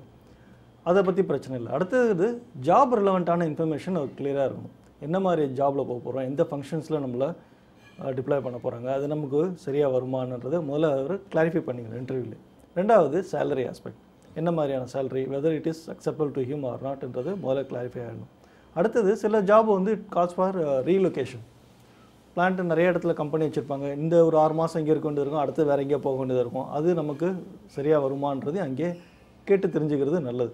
அடுத்தது பார்த்திங்கன்னா இந்த ட்ரைனிங் பீரியட் அப்படின்வாங்க. இது எவ்வளோ நாள் இருக்கும், முடிச்சதுக்கப்புறம் என்ன பராமீட்டரில் கன்ஃபார்ம் பண்ணுவாங்க, இல்லை கன்ஃபார்ம் பண்ண மாட்டாங்களா, இதோட ட்ரைனிங் பீரியடோட முடிஞ்சிருமோ, அந்த மாதிரியான ஜாபு பர்மனன்சியில் பற்றி அவர் தெரிஞ்சுக்கிட்டு டிசிஷன் எடுக்கிறது ரொம்ப நல்லதாக இருக்கும்.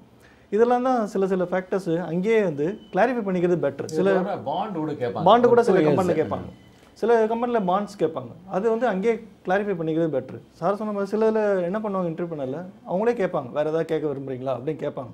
அந்த டைமில் நீங்கள் இதை யூட்டிலைஸ் பண்ணிக்கணும்.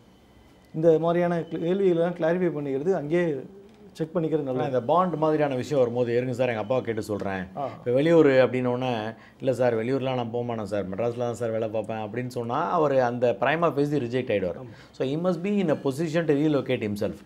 ஸோ அவர் சொன்ன மாதிரி அந்த முடிவுகளை அப்புறமா சொன்னாக்கா you will be missing that opportunity. So on the spot அந்த பையன் டெசிஷன் எடுக்கிறானா இல்லை அந்த கேண்டிடேட் இப்போ என்ன பண்ணோம் எடுக்கிறாங்களான்றதை எம்ப்ளாயரை விட்டு நோக்குவாங்க. அதான் இதெல்லாம் நம்ம முன்னாடியே ப்ரிப்பரேஷனோட போனோம்னா இந்த சேலரி ரேஞ்ச் இருந்தால் ஓகே, ரீலொகேஷன் இருந்தால் ஓகே, பாண்ட்ஸ் இருந்தால் ஓகே அப்படின்ற ஒரு ப்ரிப்பரேஷனோட போனாக்கா அங்கே நம்ம கேள்வி கேட்கும்போது அவங்களும் பதில் சொல்லுவாங்க. கண்டிப்பாக எல்லாருமே ரெஸ்பாண்ட் பண்ணுவாங்க இந்த மாதிரி ஜென்யூன் கொஸ்டின்ஸ்க்கு. So end of the interview itself you are very clear whether I can choose the job or leave the ஜாப்ன்றது இங்கே கிளாரிட்டி இருக்கும். சார் போஸ்ட் இன்டர்வியூ வந்து நிறைய பேர் வந்து நிறைய மிஸ்டேக்ஸ்லாம் பண்ணுவாங்க. ஃபார் எக்ஸாம்பிள் வந்து போய் வெளியே வந்து என்ன சொன்னாங்க உள்ள அப்படின்றது வந்து வெளியே பகிர்ந்துக்கிறதோ, இந்த மாதிரி என்னென்ன செய்யக்கூடாத விஷயங்கள் என்ன சார் போஸ்ட் இன்டர்வியூவில்? இப்போ செய்யக்கூடாதது அப்படின்னு பார்த்தீங்கன்னா இந்த கேண்டிடேட் வந்து ஸ்மோக் பண்ணக்கூடாது, பேட் ஹேபிட்ஸ் இருக்கக்கூடாதுன்னு ஒரு நிறுவனத்தில் நினைக்கிறது வந்து தப்பு கிடையாது. இப்போ இன்டர்வியூ முடிச்சுட்டு என்ன பண்ணுவார், இன்டர்வியூ தான் முடிச்சாச்சுன்னு சொல்லிட்டு ஸ்டைலாக போயிட்டு ரெஸ்ட் ரூமில் போய் ஸ்மோக் பண்ணுவார். அதை யாராவது கவனிப்பாங்க. அதுக்கப்புறம் வந்து மற்ற இன்டர்வியூ காத்துட்ருப்பாங்களே, மச்சான் ஊற்றிச்சிரா இது வேஸ்ட்டு முக்க கேள்வியாக கேட்குறாங்கன்னு சொல்லிட்டு கம்பெனியை பற்றி அவதூறாக பேசுகிறது. இல்லை வந்து என்னோடய ரிலேட்டிவோட இங்கே தான் இருக்கிறான், இந்த கம்பெனியில் வந்து சும்மா ஐ வாஷு, இதெல்லாம் இன்டர்வியூலாம் வந்து ஒரு ரிஜெக்ஷன் ப்ராசஸ் தான், அந்த மாதிரியான நெகட்டிவான விஷயங்களை அங்கே இருக்கிறவங்களுக்கு சும்மா ஒரு பிட்டை போட்டு போகிறது. அதெல்லாம் வந்து டெஃபினட்டாக வாட்ச் பண்ணுவாங்க. வேறு யாராவது ரிசப்ஷனிஸ்ட் வாட்ச் பண்ணலாம், வேறு ஒரு ஆஃபீஸர் வந்து வாட்ச் பண்ணலாம், அடிக்கடி வந்து போகிற ஒரு ஹெச்ஆர் வந்து வாட்ச் பண்ணுவாங்க. நெக்ஸ்ட்டு மேட்ரு என்னென்னா, ஃபோன் பண்ணி இல்லை ஒரு மெயில் மூலமாக நான் இன்டர்வியூ வந்துட்டு போனேன் என்னாச்சு அப்படிங்கிறத எம்ப்ளாயர் வந்து எந்த எம்ப்ளாயரும் விரும்ப மாட்டாங்க. அதுக்கெல்லாம் அவங்களுக்கு டைம் கிடையாது. சப்போஸிங் நம்ம செலக்டட் அப்படின்னா ஆட்டோமேட்டிக்காக நம்மளுக்கு வந்து ஒரு கம்யூனிகேஷன் வந்துடும். சப்போஸிங் நெக்ஸ்ட்டு ஒரு ஃபைனல் இன்டர்வியூ இருக்கலாம், மீதி எல்லாம் பேசுகிறதுக்காக சேலரியை பற்றி மட்டும் அந்த இன்டர்வியூவில் பேசியிருக்க மாட்டாங்க, மீதி எல்லாமே பேசியிருப்பாங்க. ஒரு ஹெச்ஆர் இன்டர்வியூ இருக்கலாம், one more interview maybe MD has to see you அப்படின்ற மாதிரி இருக்கும்போது you may have to come again for one more இன்டர்வியூன்னு ஒரு மெயில் கம்யூனிகேஷன் நம்மளுக்கு வரும். அப்போ அதை நீங்கள் கேட்கறதுக்கு பதிலாக கொஞ்சம் பொறுமையாக இருக்கணும். சில சமயம் அந்த ப்ராசஸ் கொஞ்சம் லாங்காக இருக்கும். அதை இந்த செலக்டட் விஷயங்களை அவங்க என்ன பண்ணுவாங்க, சம்மரைஸ் பண்ணி மேலதிகாரிகளுக்கு அனுப்புவாங்க. அது ஒருவேளை வெளிநாட்டில் கூட இருக்கலாம், இல்லை வெளியூரில் இருக்கலாம், இல்லை வேறு ஏதாவது ஊரில் இருக்கலாம். அவங்க அது ஓகே பண்ணி அனுப்பிச்ச பிறகு ஓகே இவங்களெல்லாம் நீங்கள் ஃபைனல் இன்டர்வியூ கூப்பிட்ருங்க அப்படின்னு சொல்லி அதை ஷெடியூல் பண்ணோம். யார் அந்த ஃபைனல் இன்டர்வியூ பேனல் இருப்பாங்க, அதுக்கான ஒரு டைம் எடுத்துக்கும். அதுக்கு நம்ம பொறுமையாக இருக்கணும். பொறுமையாக இருந்துட்டு வேறு ஒரு வேலை அதுக்குள்ளேயும் கிடச்சிருச்சுன்னா இட் இஸ் ஃபைன். பட் அப்போ வந்து அந்த முடிவு எடுக்கக்கூடிய ஒரு சிக்கல் வரும். இந்த கம்பெனிக்கு போகிறதா அந்த கம்பெனிக்கு போகிறதா, அட் ஏ டைம் 2 இன்டர்வியூ வந்துருச்சுன்னு வச்சுக்கோங்க, அப்போ ப்ராப்ளம் வரும். ஸோ இந்த போஸ்ட் இன்டர்வியூன்றது அவர் தேவையில்லாத விஷயங்களை அவர் பேசக்கூடாது, செய்யக்கூடாது. அவர் பாட்டுக்கு வேலையை முடிச்சோமா has to just go exit. இப்போ வந்து யங்ஸ்டர்ஸுக்கு ஜென்ரலாக நீங்கள் வந்து ஒரு அட்வைஸ் கொடுக்கணும் regarding the resume and the interview அப்படின்னா வந்து ஒரு 2 லைன்ஸில் என்ன சார் சொல்லுவீங்க? ரொம்ப ரொம்ப ப்ளண்ட்டாக சொல்லணும் அப்படின்னா, முன்னெல்லாம் ஒரு கம்பெனியில் ஜாயின் பண்ணுவாங்க, அதே கம்பெனியில் ரிட்டையர் ஆவாங்க. அந்த கம்பெனி மேலே ஒரு லாயல்ட்டி இருக்கும். இப்போ எப்படின்னா, ஜாயின் பண்ண அன்றைக்கி ஒரு மெயில் ஐடி லாகின் கொடுத்தா அன்றைக்கே இன்னொரு கம்பெனிக்கு ப்ரொஃபைல் அனுப்புகிறாங்க. இந்த வேலையை வந்து நம்ம கட்டாயம் வந்து தவிர்க்கணும். குறைஞ்சபட்சம் வந்து ஒரு ஃப்ரெஷராக ஜாயின் பண்ணால் ஒரு 6 மாதத்துலேருந்து 1 இயர் பீரியடில் இருந்து ஒரு நிறுவனம்னா என்ன, ஏன்னா கல்லூரி காலத்தில் இருந்திருக்கார், ஒரு நிறுவனம்னா என்ன, நிறுவனத்தில் மற்றவர்களும் சேர்ந்து பணியாற்றுவது எப்படி, அந்த தனக்கு கொடுத்த ரெஸ்பான்சிபிலிட்டி எப்படி பண்ணணும், அதை கொஞ்சம் குறைஞ்ச சம்பளமாக இருந்தால் கூட அந்த விஷயங்களை கற்றுக்கிட்டு ஆட்டோமேட்டிக்காக ஒரு நெக்ஸ்ட் லெவல் போகலாம். ஏன்னா நண்பர் சொல்லுவார், எனக்கு 20,000 கிடைக்குதுடா, உனக்கு 15,000 தானா, என் கம்பெனிக்கு வந்துடுறான் பாரு. அப்போ அந்த டெம்டேஷன் இல்லாமல் நம்ம சேர்ந்துருக்கிற கம்பெனி வந்து மிகச்சிறந்த கம்பெனியாக பெரிய கம்பெனியானலாம் பார்க்காம, ஏன்னா சின்ன கம்பெனியில் தான் வந்து நிறைய கற்றுக்க முடியும். பெரிய கம்பெனியில் வந்து ஒரு கடல் மாதிரி இருக்கும், பெருசாக கற்றுக்கிறதுக்கு வாய்ப்பு இருக்காது, உங்களை ரெஸ்ட்ரிக்ட் பண்ணிவிடுவாங்க.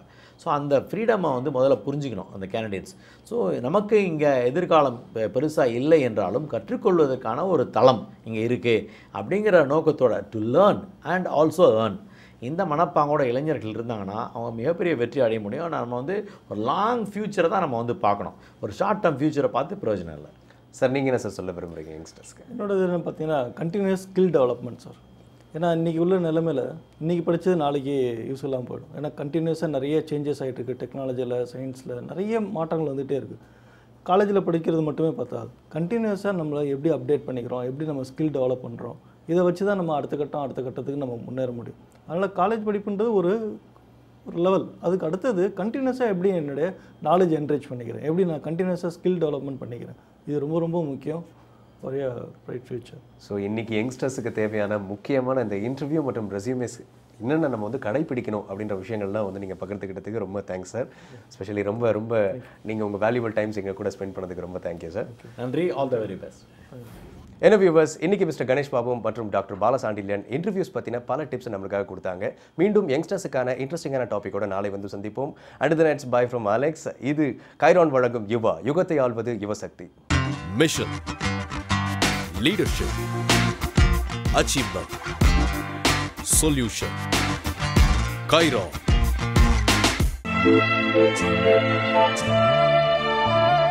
Chandni, London bridges falling down அந்த ரைமை பற்றி கேள்விப்பட்டிருக்கீங்களா? ஐ திங்க் வந்து பல குழந்தைங்களுக்கு வந்து இந்த ரைம் வந்து ரொம்பவே ஃபேவரட்டான ஒரு ரைம் அப்படின்னு சொல்லலாம். இதுக்கு பின்னாடி ஒரு பயங்கரமான ஒரு கதை இருக்கு. நாட் ஸோ ஹாப்பி, பட் இருந்தாலும் வந்து வித் பயங்கரமான ஒரு கதை இருக்குன்னு கூட வச்சுக்கோங்களேன். என்னன்னு பார்த்தீங்கன்னா, அந்த பிரிட்ஜ் கட்டி முடிச்ச உடனே அதுக்கு சில ரிச்சுவல்ஸ்லாம் இருந்துச்சு போல இருக்கு. அதனால வந்து பல பேரை வந்து அந்த பிரிட்ஜுக்கு மேலே வந்து தள்ளி விட்டுட்டாங்களாம். அது இல்லாமல் நிறைய குழந்தைகளில் வந்து இறந்துட்டாங்களாம் அதுல இருந்து. ஸோ அதனால வந்து இந்த பிரிட்ஜை வந்து கட்டினதே தப்பு அப்படின்னு சொல்லிட்டு அதுலேருந்து ப்ரொவோக்கான சில மக்கள் வந்து எழுதின இந்த ஒரு பாடல் தான் வந்து இந்த லண்டன் பிரிட்ஜஸ் ஃபாலிங் டவுன். தயவு செஞ்சு இந்த பிரிட்ஜை இடிச்சிருங்க அப்படின்றது தான் வந்து வித்தியாசமான ஒரு முறையில் எழுதியிருந்தாங்க. பட் அதுவே வந்து பயங்கர ஃபேமஸ் ஆயிடுச்சு. பல ஹிப்ஹாப் பாடல்களாகவும் வந்து அது பாடப்பட்டுச்சுன்னா பயங்கர ஃபேமஸாக ஒரு ரைம் அப்படின்னு சொல்லணும்னா லண்டன் பிரிட்ஜஸ் ஃபாலிங் டவுன் சொல்லலாம். ஆமா, இந்த பிரிட்ஜ்க்கு பின்னாடி இவ்வளோ பெரிய கதை இருக்கு அப்படின்றது இப்பதான் தெரியும். சரி, இதை தொடர்ந்து நம்ம ராமாயணத்துல இருந்து பல அரிய தகவல்களை நமக்காக தர வராரு ஷடஜித். பார்த்துடலாம். இது சொல்ல சொல்ல இனிக்குது ஐயா.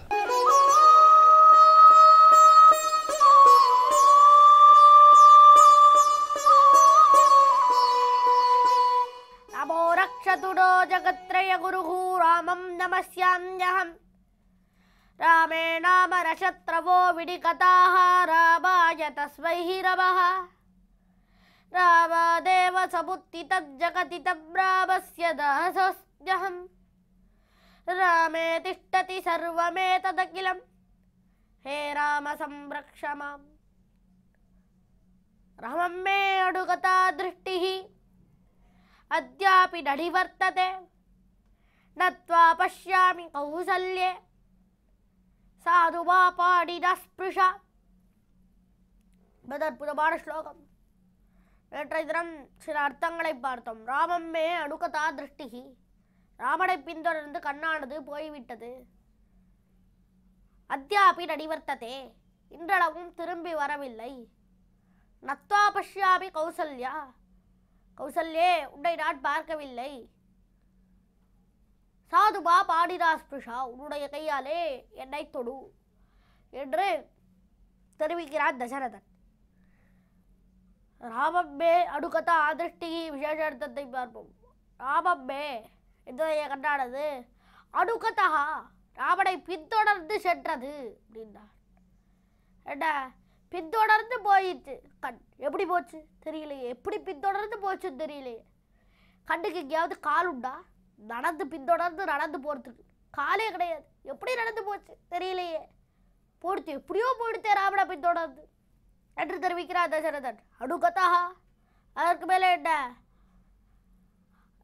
உருவம், உருவத்தை கண் கொண்டு போகும்.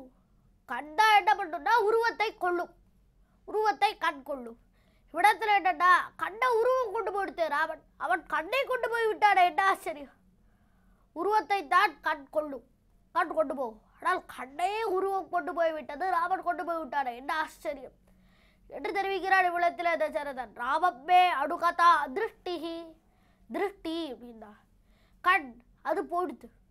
இப்போ தசரதன் என்ன பண்ணுறான்னா ராவணை விட்டு பிரிந்து இப்பொழுது என்னன்னா 5 இந்திரியங்கள், செவி வாய் கண் மூக்கு உடலெண்ணை புலனும், இது 5 இந்திரியங்கள். என்னன்னா கண் அப்படின்ற இந்திரியம் இல்லை, காது அப்படின்ற இந்திரியம் இருக்கு. எப்படி தெரிகிறது? அதுக்கு மேலே மூக்கு அப்படின்ற இந்திரியம் இருக்கு, வாய் அப்படின்ற இந்திரியம் இருக்கு. அதனாலே மீதி இந்திரியங்கள்லாம் இருக்கு, கண்ட இந்திரியம் இல்லை. தசரதன் இப்பொழுது என்ன பண்ணுறான் அப்படின்னா ஒவ்வொரு இந்திரியமாக எண்ணி பார்க்குறான். இதே போல ஒரு திருடன் வரான், வந்து ஒரு வீட்டை உடைக்கிறான், உடைச்சி மூட்டை உடைச்சி எல்லாத்தையும் எடுத்துகிட்டு போடுறான். இவனுக்கு தெரியாது.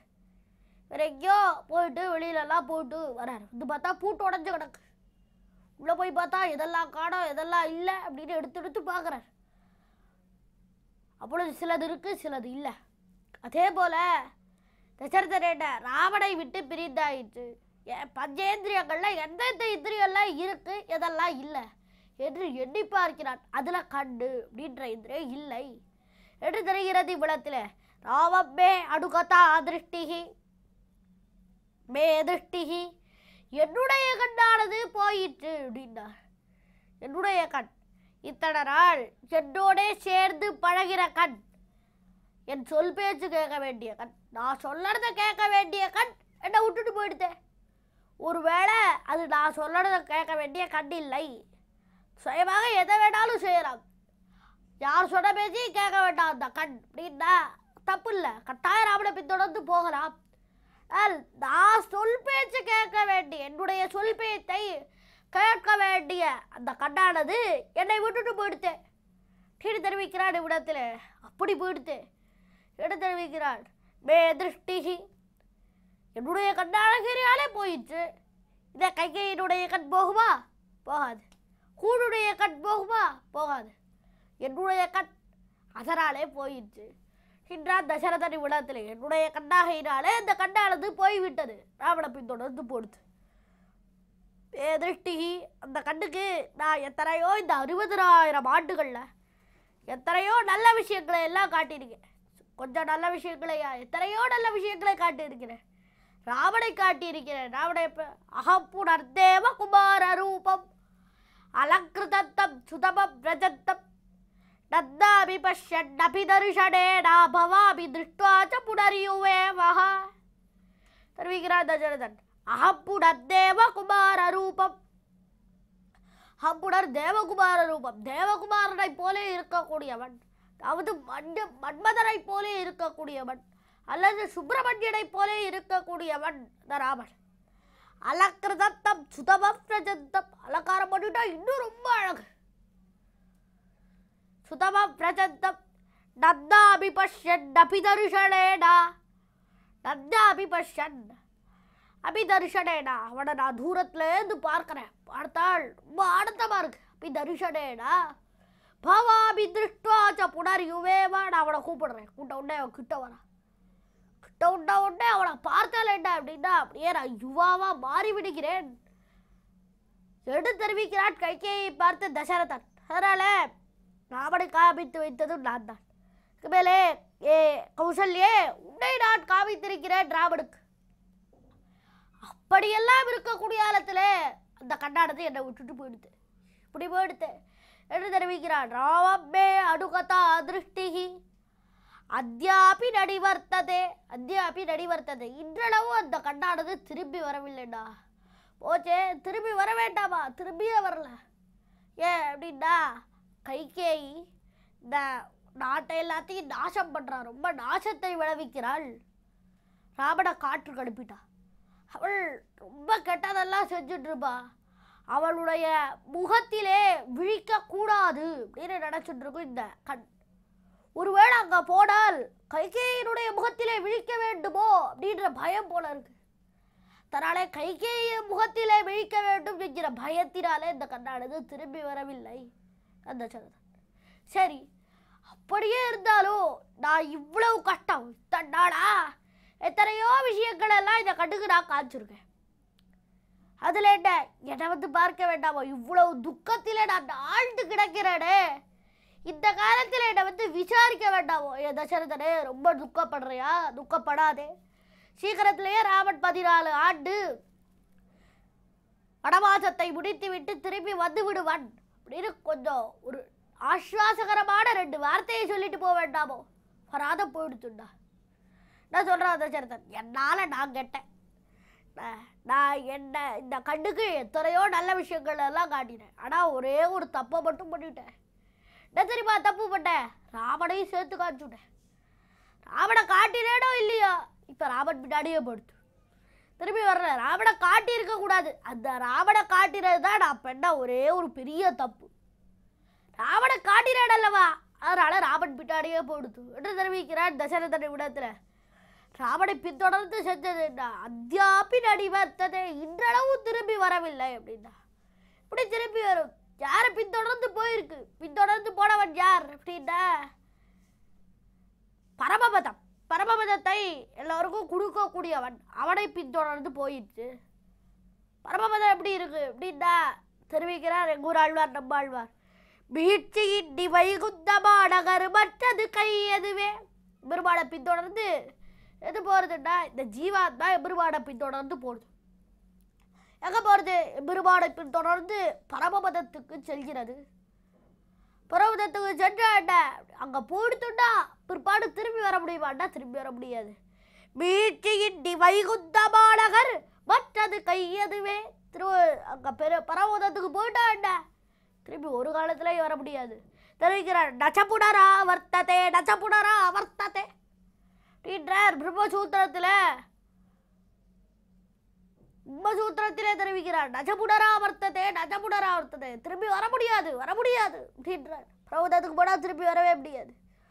தேரோர் நிரகதிரோன் மண்டலத்தை கீண்டு புக்கு ஆறாவமுதமங்கெய்தி அதில் நின்றும் வாராதொழிவதொண்டுண்டே அப்படின்னு தெரிவிக்கிறார் சிறிய திருமடல்ல திருவங்கையாழ்வார்.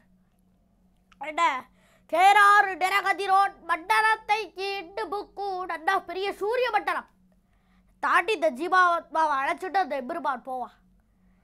ஆறாவமுதம் அங்கே இது அங்கே போயிட்ட ஆறாவமுதம், ஆறாவது அமுதமாக இருக்கக்கூடிய எம்பெருமானை நல்லா அனுபவிக்கும் இந்த ஜீவாத்மா. அதில் நின்றும் வாராதொழிவதொண்டுண்டே, அதிலே தண்ட திரும்பி வரவே முடியாதுண்டா. பரவதத்துக்கு போயிட்டா திரும்பி வர முடியாது. பரமபதத்தை எல்லாருக்கும் கொடுக்கக்கூடியவன் யார்? அந்த எம்பெருமான் அவன் தான் எல்லாருக்கும் கொடுக்குறான். அவனை பின்தொடர்ந்து போயிடுத்து, அதனால் திரும்பி வரவே வராது, இன்றளவும் திரும்பி வரவில்லை என்று தெரிவிக்கிறான் தசரதன்.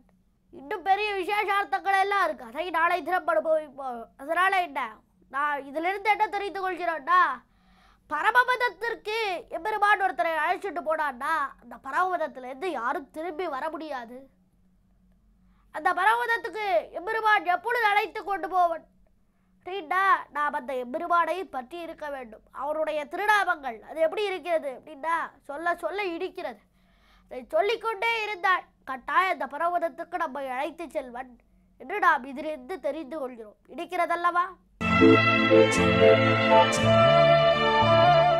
அலெக்ஸ், எல்லா குழந்தைங்களுமே வந்து வீட்லேயும் சரி ஸ்கூல்லையும் சரி பாடுற ஒரு ரைம்னா வந்து இந்த ரிங்கா ரிங்கா ரோசஸ் தான். அதில் குழந்தைங்கள ரவுண்டாக வந்து நின்றுட்டு கை கோர்த்துட்டு சுற்றிட்டு அஷா புஷா ஆல் ஃபார் டவுன் அப்படின்னு உட்காந்துருவாங்க. இந்த ரைம்க்கு பின்னாடி ஒரு பெரிய கதை இருக்குது. அதாவது யூரோப்பில் வந்து அப்போது 1881 ஒரு 500 இயர்ஸ்க்கு முன்னாடி வந்து பிளேக் அட்டாக் ஆயிருந்ததான். ஸோ எல்லாரும் வந்து மாற்றி மாற்றி தும்ம ஆரம்பிச்சிட்டாங்களாம்.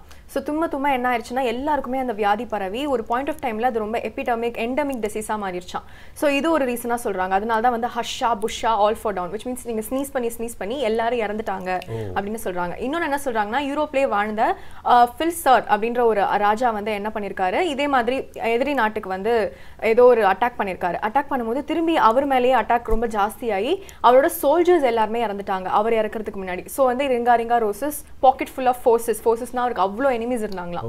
சோ அதனால வந்து எல்லாரும் மாறி மாறி அவர் அட்டாக் பண்ண ஒரு சோல்ஜர்ஸ் எல்லாரும் இறந்து கடைசியில் அவரும் இறந்துட்டாரு. சோ இந்த மாதிரி ஒரு பேக்ரவுண்ட் ஸ்டோரி அந்த ரைம்க்கு இருக்கு. எனிவே வந்து பயங்கரமான கதைகள் வந்து ரொம்ப அழுத்தமா வித்தியாசமான முறையில் வந்து குழந்தைகளுக்கு சொல்லிக் கொடுக்குறதுனா அது இந்த ரைமிங் அப்படின்ற விதத்தில் தான் நடக்கும்னு நினைக்கிறேன். சூப்பரா சொன்னீங்க. இதை தொடர்ந்து வந்து 12 ராசிகளுக்கான பலனை சொல்ல வராரு யதார்த்த ஜோதிடர் ஷெல்வி. பார்த்துடலாமா? இது யோகம் நல்ல யோகம்.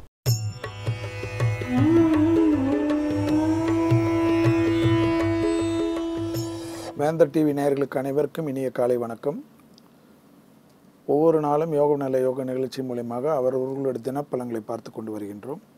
இன்றைய நாளானது பார்த்தீர்கள் என்றால் 5ஆம் தேதி 3ஆம் மாதம் 2015ஆம் நாள், வியாழக்கிழமை, மாசி மாதம் 21ஆம் நாள்.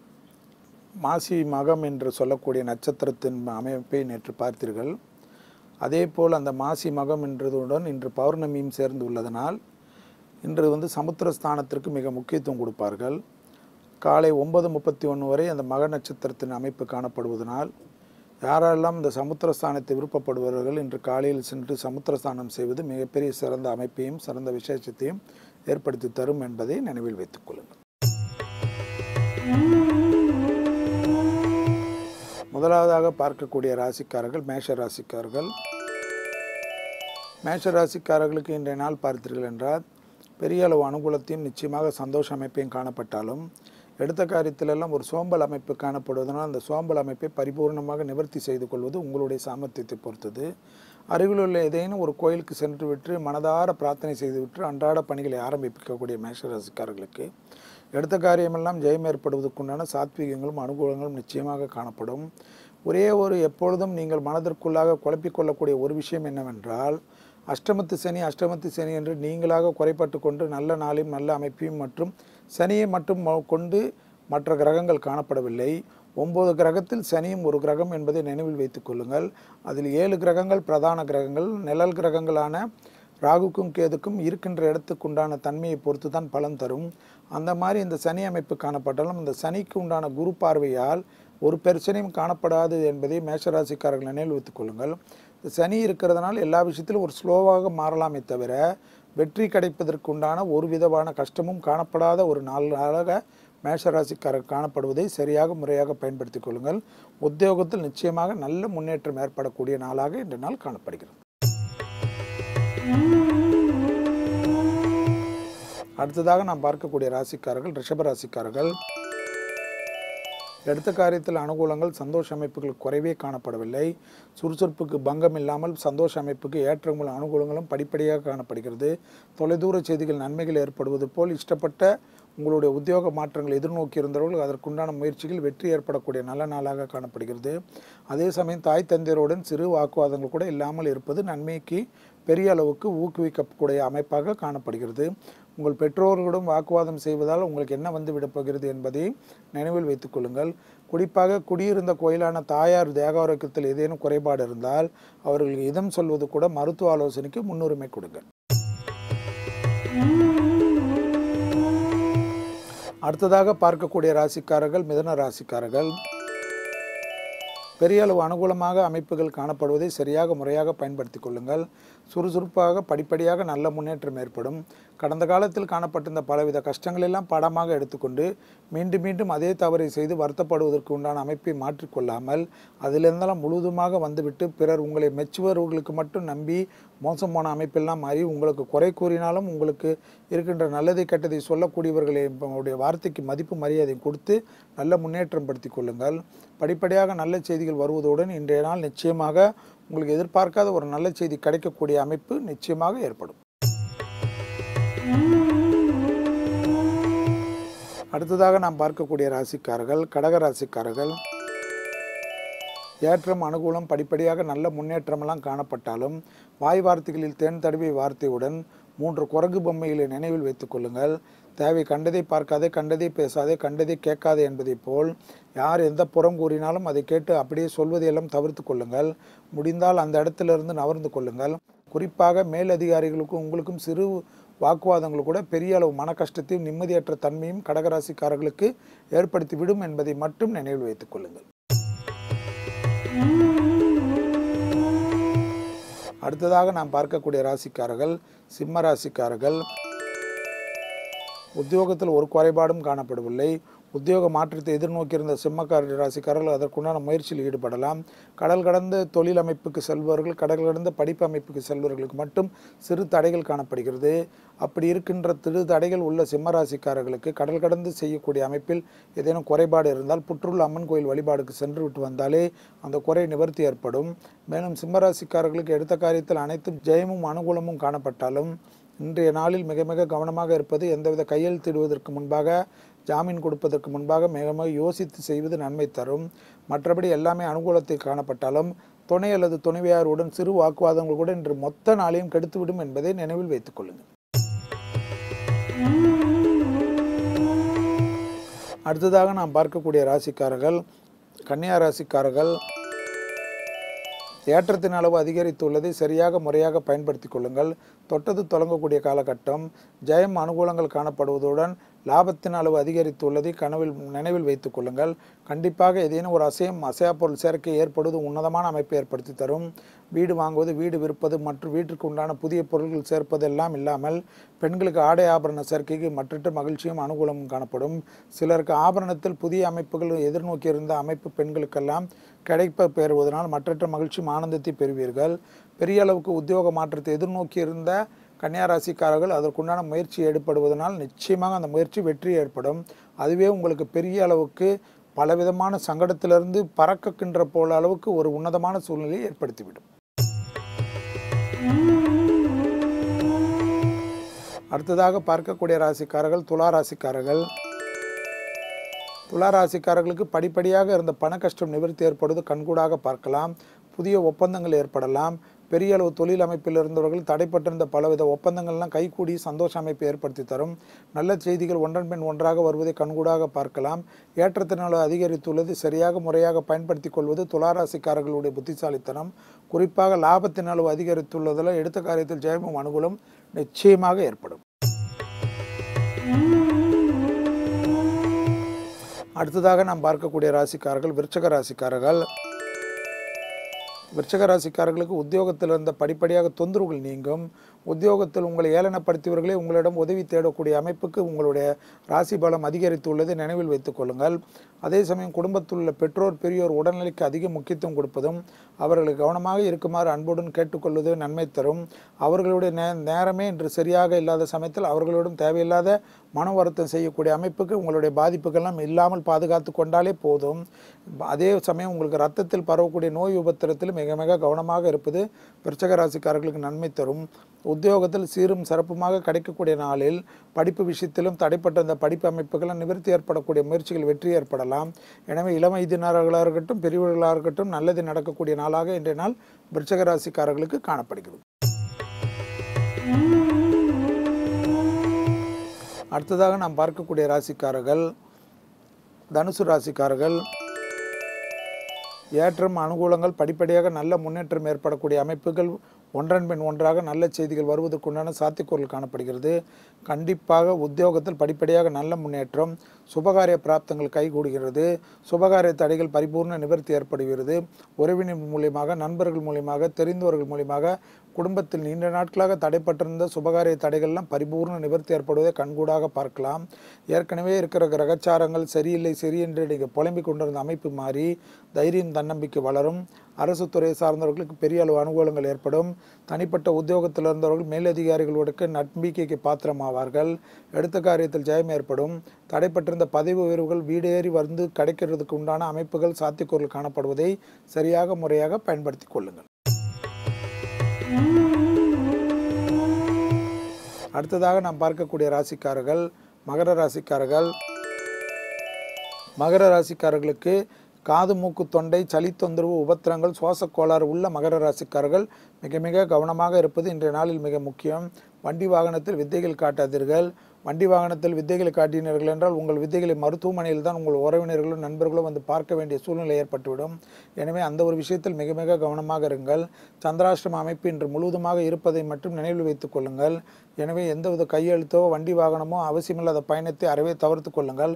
கூடா நட்பு கேடு விளையும் என்பதை நினைவில் வைத்துக் கொள்ளுங்கள். கண்டிப்பாக குருவின் சஞ்சாரம் வக்கரத்தில் இருப்பதனால் குடும்பத்தில் அந்நியர் தலையீடோ உறவினர் தலையீடோ நண்பர்கள் தலையீடோ உங்கள் குடும்பத்தில் தேவையில்லாத குழப்பங்கள் ஏற்பட்டு நன்றாக ஒரு குடும்ப சூழ்நிலையை கூட கெடுத்து விடக்கூடிய சூழ்நிலை ஏற்பட்டுவிடும் என்பதை மகர ராசிக்காரர்கள் உணர்ந்து கொள்ள வேண்டும். அடுத்ததாக நாம் பார்க்கக்கூடிய ராசிக்காரர்கள் கும்பராசிக்காரர்கள். ஏற்றம் அனுகூலங்கள் தன்னம்பிக்கை வளரக்கூடிய அமைப்புகள் காணப்படுகிறது. எடுத்த காரியத்தில் ஜெயம் ஏற்படுகிறது. உத்தியோகத்தில் பிராப்தங்கள் கைகூடுகிறது. தொலைதூர செய்திகள் நன்மைகள் ஏற்படுகிறது. சிலர் முதலாக கடல் கடந்து பயணங்கள் ஏற்படுத்தி கொள்வதற்குண்டான சாத்தியக்கூறுகளுக்கு அணிந்து வரக்கூடிய காலகட்டம். நல்ல மனிதர்களுடைய சகவாச அமைப்புகள் கிடைக்கிறது. வேற்றுமொழி மனிதர்கள் மூலியமாக மிகப்பெரிய ஆதாயங்கள் கிடைக்கிறது. நம்பிக்கை வளர்வது படிப்படியாக நல்ல முன்னேற்றம் ஏற்படுவது எல்லாம் சாத்தியக்கூறுகள் அனுகூலங்கள். வண்டி வாகனத்தில் மாற்றங்கள் எதிர்நோக்கி இருந்தவர்கள் அதற்குண்டான முயற்சிகளில் ஈடுபடுவதன் மூலமாக நிச்சயமாக சந்தோஷ அமைப்பை ஏற்படுத்தி தரக்கூடிய நல்ல நாளாக காணப்படுகிறது. அதே போல் துணை அல்லது துணைவியாருடன் தேக ஆரோக்கியத்தில் மட்டும் சண்டை சச்சரவெல்லாம் காணப்படவில்லை என்றாலும் தேக ஆரோக்கியத்தில் சிறு குறைபாடு காணப்பட்டாலும் மருத்துவ ஆலோசனை பெற்றுக்கொள்வது மிக சிறந்த அமைப்பை ஏற்படுத்தி தரும். இறுதியாக நாம் பார்க்கக்கூடிய ராசிக்காரர்கள் மீன ராசிக்காரர்கள். யோகம் அனுகூலம் தைரியம் தன்னம்பிக்கை பெரிய அளவுக்கு பிராப்தங்கள் எதிர்பார்க்காத இடத்திலிருந்து நல்ல செய்திகள் பெரிய மனிதர்களை சந்திப்பது அரசியல் அமைப்பில் மிகப்பெரிய ஆற்றங்கள் படுவது பெரிய அளவுக்கு அனுகூலம் பெறுவது புதிய ஒப்பந்தங்கள் ஏற்படுத்தி கொள்வது அரசாங்க துறையில் இருந்தவர்கள் உன்னதமான பதவிக்கு வருவது இவ்வளவு நாள் முடங்கியிருந்த அமைப்பை மாறி பெரிய அளவு சந்தோஷமான செய்திகள் வருவது சுபகாரிய தடைகள் பரிபூர்ண நிவர்த்தி ஏற்படுவது குடும்பத்தில் நீண்ட நாள் புத்திர சந்தான அமைப்பில் எதிர்நோக்கி இருந்தவர்களுக்கு நல்ல செய்திகள் வருவது என்று சகல விதத்தில் ஏற்றம் பிள்ளைகளுடைய சுபகாரிய அமைப்புகளில் நிவர்த்தி ஏற்படுவது பிள்ளைகளுடைய வாழ்க்கையில் வசந்தங்கள் ஒன்றன் பின் ஒன்றாக வருவதற்குண்டான சாத்தியக்கூறுகள் ஏற்படுவது இன்றைய நாளில் உங்களுடைய கடன் அமைப்பு படிப்படியாக நிவர்த்தி ஏற்படுவதற்குண்டான முயற்சிகளில் ஈடுபட்டீர்கள் என்றால் விரைவில் அதிலிருந்து முழுவதுமாக விடுபடுவதற்குண்டான சந்தோஷ தருணத்தை ஏற்படுத்தி தரும் என்பதை மீனராசிக்காரர்கள் உணர்ந்து கொள்ள வேண்டும். மீண்டும் நாளை யோகம் நல்ல யோகம் நிகழ்ச்சியின் மூலமாக சந்திப்பதில் மகிழ்ச்சி அடைகின்றேன். நன்றி, வணக்கம். அலெக்ஸ், ரைம்ஸ் பத்தின பல வித்தியாசமான விஷயங்களை நம்ம பார்த்துட்டு இருக்கோம். பட் அதுக்கு முன்னாடி இப்ப நாட்டு நடப்புக்கும் உலக நடப்புக்கான நேரம் வந்துருச்சு. பார்த்துடலாம். இது வேந்தரின் இளங்கதிர் காலை செய்திகள். Alex, Jack and Jill went up the hill அந்த ரைம் கேள்விப்பட்டிருக்கீங்க இல்லையா? ஸோ அந்த ரைம்ல வந்து ஜாக் அண்ட் ஜில் வந்து யாரை குறிப்பிடுறாங்க அப்படின்னா வந்து பிரான்ஸோட அரசர் லூயிஸ் 16 அப்புறம் வந்து அவங்களோட ஒய்ஃப் மேரி. ஆக்சுவலி இவருக்கு பவரே இல்லையா, இவர் ஒரு டம்மி பீஸ் மாதிரியா. அந்த ஒய்ஃபுக்கு அதாவது ராணிக்கு தான் வந்து நிறைய பவரா, அவங்க தான் ரொம்ப போல்டா எல்லா டெசிஷன்ஸும் எடுப்பாங்களாம். பட் எனிமீஸ் வந்து அட்டாக் பண்ணும்போது ஒரு பொண்ணால் எப்படி தாங்க முடியும், அவங்க சோல்ஜர்ஸ் எல்லாருமே விட்டுட்டு ஓடிட்டாங்களாம். ஸோ இவங்க ரெண்டு பேரும் கடைசியாக வந்து ஒரு மவுண்டன் மேலே ஏறி சரி நம்ம போய் தண்ணி குடிப்போம் அப்படின்னு சொல்லி ஏறும்போது தவறி வந்து கீழே விழுந்துட்டாங்களாம். ஸோ அதுதான் அந்த ரைம். ஸோ எப்படி ஒரு சாவு எனிமீஸ் மூலமா சாவலனா கூட மலையிலேருந்து கீழே உருண்டு செத்துட்டாங்க பாவம். Oh my god. I think வந்து இந்த ரைம்லேயும் வந்து பயங்கரமான ஒரு கதை பின்னாடி இருக்குது அப்படின்னு நினைக்கிறேன். ஸோ எனிவே வந்து கொஞ்சம் ஹார்ட்டை வந்து மெல்ட் பண்ணுற மாதிரி கதையாக இருந்தாலும் ரைம் ரொம்ப சூப்பராக இருக்கும் ஜாக் அண்ட் ஜில் கேட்கும் பொழுது. ஸோ எனிவே இதையும் அழகாக சொன்னீங்க. இதுக்கடுத்து வந்து அஞ்சப்பர் ஹோட்டல் செஃப் வந்து நம்மளுக்காக ஒரு சூப்பரான டிஷ் சமைச்சு காட்ட போறாரு. பார்த்துடலாம். இது டிஃபன் பாக்ஸ்.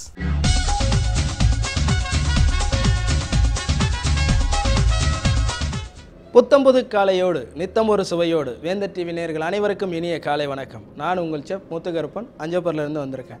இந்த புத்தம்புது காலை நிகழ்ச்சியில் டிஃபன் பாக்ஸில் வந்து நம்ம ஒவ்வொரு நாளும் ஒவ்வொரு விதமான உணவுகளை வந்து நம்ம பார்த்துட்ருக்கோம். அப்படி அந்த வகையில் இன்றைக்கி வந்து நம்ம பார்க்க போகிற 2 வகையான உணவுகள் என்னென்னு பார்த்தீங்க அப்படின்னா, சில்லி சிக்கன், எல்லாருக்கும் பிடிச்ச சில்லி சிக்கன். அந்த சில்லி சிக்கன் வந்து இன்றைக்கி எப்படி செய்கிறதுன்னு நம்ம வந்து பார்க்க போகிறோம். இந்த சில்லி சிக்கன் செய்கிறதுக்கு தேவையான பொருள் என்னென்னு பார்த்தீங்கன்னா, அந்த கோட்டிங் போடுற அந்த பேட்டர், அந்த மாவு வந்து நமக்கு ரொம்ப முக்கியம். அந்த மாவு வந்து நான் ஏற்கனவே இங்கே கரைச்சி வச்சுருக்கேன். இதுக்கு தேவையான பொருள் என்னென்னு பார்த்தீங்க அப்படின்னா, மைதா மாவு, கார்ன்ஃப்ளவர் மாவு, ஒயிட் பெப்பர், உப்பு, கொஞ்சம் வேணும்னா முட்டை நீங்கள் வந்து சேர்த்துக்கலாம். இதை வச்சு நம்ம வந்து ரொம்ப கெட்டியாகவும் இல்லாமல் ரொம்ப தண்ணியாகவும் இல்லாமல் இந்த மாதிரி பதத்தில் வந்து நம்ம வந்து அதை கரைச்சி வச்சுக்கணும். அதுக்கப்புறம் அதில் வந்து நம்ம அந்த சிக்கனை வந்து போன்லெஸ் பண்ணி வச்சுக்கலாம். போன் வேணுன்றவங்க போன் போட்டுக்கலாம். ஆக்சுவலாக நீங்கள் வந்து போன்லெஸ் சாப்பிட்டிங்கன்னா உங்களுக்கு வந்து நல்லாயிருக்கும். நம்ம போன்லெஸ் சிக்கன் வச்சுருக்கோம். இதை டிப் பண்ணி ஆயிலில் ஃப்ரை பண்ணி எடுத்து வச்சுக்கிட்டணும். அதுக்கப்புறம் வந்து பார்த்திங்க அப்படின்னா, இந்த சில்லி பேஸ்ட் வந்து எப்படி செய்கிறதுன்னு நம்ம ஏற்கனவே சொல்லியிருக்கோம். இருந்தாலும் இன்னொரு முறை சொல்கிறேன். இந்த சில்லி பேஸ்ட் வந்து காஞ்ச மிளகாய் நல்லா பாயில் பண்ணி அதை வந்து மிக்சியில் போட்டு அடிச்சிருங்க. அதுக்கப்புறம் அதை எண்ணெய் ஊற்றி தாளித்து அதில் வந்து கொஞ்சம் ஜிஞ்சர் கார்லிக் போட்டுட்டு இந்த சில்லி பேஸ்ட்டையும் போட்டு நல்லா வதக்கிடுங்க. நீங்கள் வதக்கினோன்னா அந்த எண்ணெய் ஃபுல்லாக வெளியில் வரணும். அந்த அளவுக்கு நீங்கள் அதை வதக்கி நீங்கள் எடுத்து வச்சுக்கிட்டீங்க அப்படின்னா உங்களுக்கு ஒரு 1 வீக் வந்து நீங்கள் அதை வச்சு நீங்கள் வேறு என்னென்ன டிஷ்ஷஸ் வேணாலும் பண்ணிக்கலாம். அது கூட போடுறதுக்கு வந்து பச்சை மிளகாய், இந்த பச்சை மிளகாயை வந்து இந்த மாதிரி நீங்கள் வந்து வெட்டி வச்சுக்கோங்க. அதுக்கப்புறம் நீங்கள் பார்த்தீங்க அப்படின்னா ஆனியன், இந்த ஆனியனை வந்து இந்த மாதிரி நீங்கள் வந்து டைஸ் கட்டிங்காக நீங்கள் வந்து வெட்டி வச்சுக்கோங்க. அது கூட போடுறதுக்கான குடமிளகாயும் வந்து இந்த மாதிரி டைஸ் கட்டிங் மாதிரி வந்து நீங்கள் வந்து வெட்டி வச்சுக்கோங்க. அது கூட வந்து நம்ம சோயா சாஸு, உப்பு, இது இந்த டொமேட்டோ சாஸ், இதை வச்சு தான் வந்து நம்ம இன்றைக்கி இந்த சில்லி சிக்கன் வந்து நம்ம பண்ண போகிறோம். இப்போ வந்து நம்ம இந்த சிக்கனை வந்து நம்ம வந்து மிக்ஸ் பண்ணிக்கலாம் பேட்டரில். போன்லெஸ் சிக்கனு,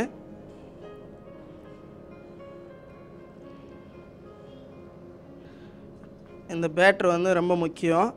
இதை வந்து நீங்கள் செஞ்சு வச்சிட்டிங்க அப்படின்னா நீங்கள் வந்து நிறைய ஐட்டம்ஸ் வந்து நீங்கள் இதில் வந்து பண்ணலாம். சில்லி சிக்கன் மாத்திரம் இல்லை, ஜிஞ்சர் சிக்கன், கார்லிக் சிக்கன், அந்த மாதிரி ஐட்டம்ஸ்லாம் வந்து நீங்கள் இதை பண்ணலாம். அதுக்கு பேஸ் வந்து இந்த பேட்டர் தான். இதை நீங்கள் வந்து தாராளமாக நீங்கள் வந்து வீட்டில் ரெடி பண்ணி வச்சுக்கலாம். அவ்வளோதான். இது வந்து ஆல்ரெடி நம்ம இதில் வந்து ஒயிட் பெப்பர் சேர்த்துருக்கோம், உப்பு சேர்த்துருக்கோம், எல்லாமே இதில் சேர்த்துருக்கோம். நம்ம இதை இந்த மாதிரி நீங்கள் போட்டு மேரினேட் பண்ணி நீங்கள் வச்சிடணும். இந்த பக்கம் வச்சுட்டு ஆயில் கடாயில் வந்து நம்ம ஆயில் போட்டு வச்சுட்டு இதை நம்ம வந்து பொரிச்சு எடுத்துக்க வேண்டியதுதான். 65 இந்த மாதிரி ஐட்டம்லாம் வந்து பொரிச்சு எடுக்கிற மாதிரி நம்ம எடுத்துக்க வேண்டியதுதான். நம்ம அடுப்பத்தை வச்சுக்கலாம்.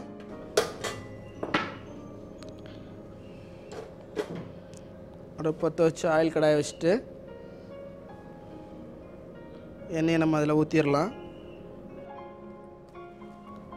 இப்போ வந்து பார்த்திங்க அப்படின்னா நமக்கு வந்து இந்த எண்ணெய் நல்லா காஞ்சிருச்சு.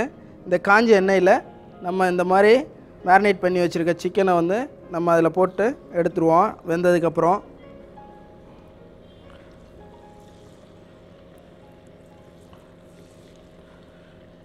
இந்த மாதிரி சிக்கனை நீங்கள் வந்து ரெடி பண்ணி வச்சிட்டிங்க அப்படின்னா, சில்லி சிக்கன் மாத்திரம் இல்லைங்க, இதில் வந்து நிறைய விதமான டிஷ்ஷஸ் வந்து நம்ம போடலாம். Chilli chicken, chicken Manchurian, garlic chicken, pepper chicken, chicken pepper onion, அது மாதிரி நம்ம வந்து நிறைய விதமான டிஷ்ஷஸ் வந்து நம்ம இதில் வந்து போட்டுக்கலாம்.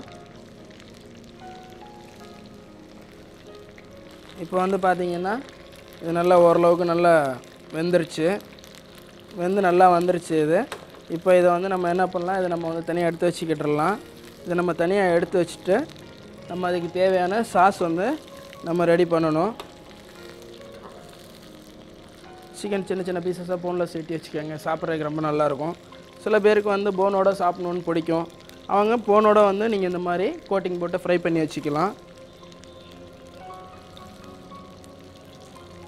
அவ்வளோதான், சிக்கன் வந்து ரெடி ஆயிடுச்சு.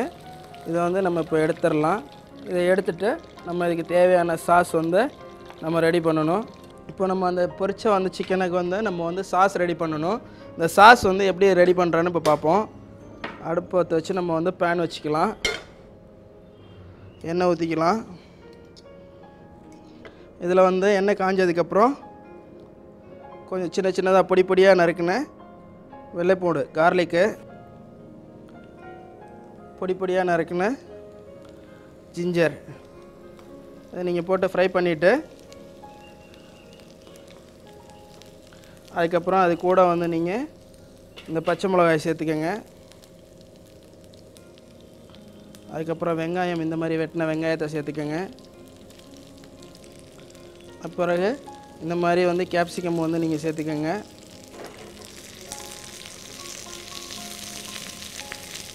இதில் நீங்கள் பார்த்தீங்க அப்படின்னா இந்த மசாலா வந்து நல்லா மிக்ஸ் ஆகணும் அப்படிங்கிறதுக்காக கொஞ்சமாக நீங்கள் வந்து தண்ணி ஊற்றிக்கலாம். தண்ணி ஊற்றிட்டு நீங்கள் அந்த சிக்கனை போட்டிங்க அப்படின்னா அந்த சிக்கன் வந்து அந்த வாட்டர்லாம் வந்து அப்சர்வ் பண்ணிடும். அவ்வளோதான். இப்போ வந்து இதில் நம்ம வந்து கொஞ்சமாக தண்ணி ஊற்றிக்கலாம். தண்ணியை ஊற்றிட்டு இதில் வந்து அடுத்து நம்ம சேர்க்குற மசாலா என்னென்னு பார்த்தீங்க அப்படின்னா இந்த சில்லி பேஸ்ட்டு கொஞ்சம், உப்பு கொஞ்சம், சோயா சாஸ் கொஞ்சம், அது கூட கொஞ்சம் டொமேட்டோ சாஸு, இது எல்லாத்தையும் வந்து நம்ம மிக்ஸ் பண்ணிவிட்டு இதில் வந்து நம்ம அந்த சிக்கனை சேர்த்துற வேண்டியது தான். இப்போ அந்த சாஸ் வந்து இந்த ரெடி ஆயிடுச்சு. இந்த சாஸ் ரெடி ஆனதுக்கப்புறம் இதில் வந்து நம்ம என்ன பண்ணணும் அப்படின்னம்னா நம்ம ஏற்கனவே வந்து ரெடி பண்ணி வச்சுருக்க இந்த சிக்கனை வந்து நம்ம அதில் சேர்த்துடலாம். சிக்கனை நம்ம சேர்த்துட்டு அவ்வளோதான். இந்த வந்து சில்லி சிக்கன் வந்து இப்போ நமக்கு ரெடி ஆயிடுச்சு.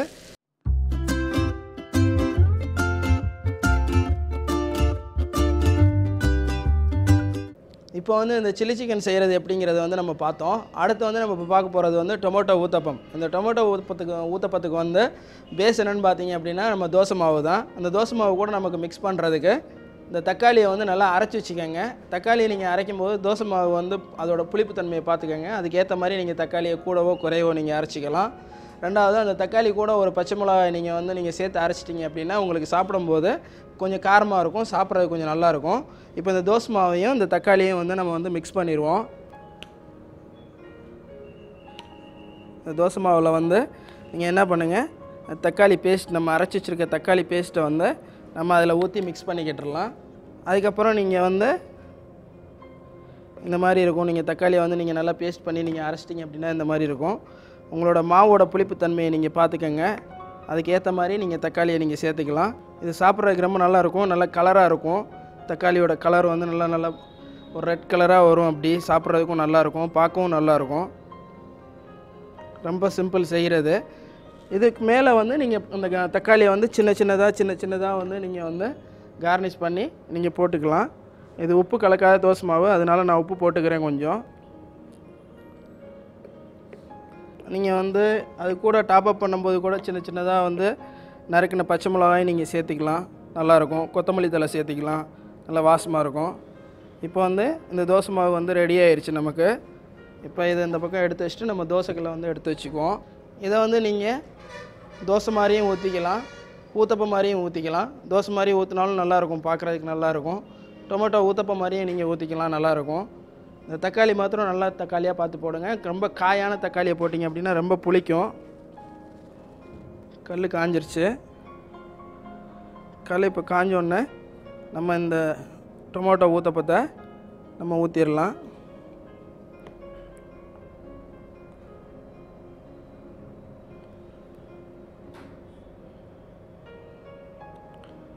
ரொம்ப நல்லாயிருக்கும் இது சாப்பிட்றதுக்கு. மேலே கார்னிஷுக்கு வந்து நீங்கள் பச்சை மிளகா சேர்க்குறேன்னா பச்சை மிளகா, கொத்தமல்லி அந்த மாதிரி இதெல்லாம் சேர்த்துக்கலாம்.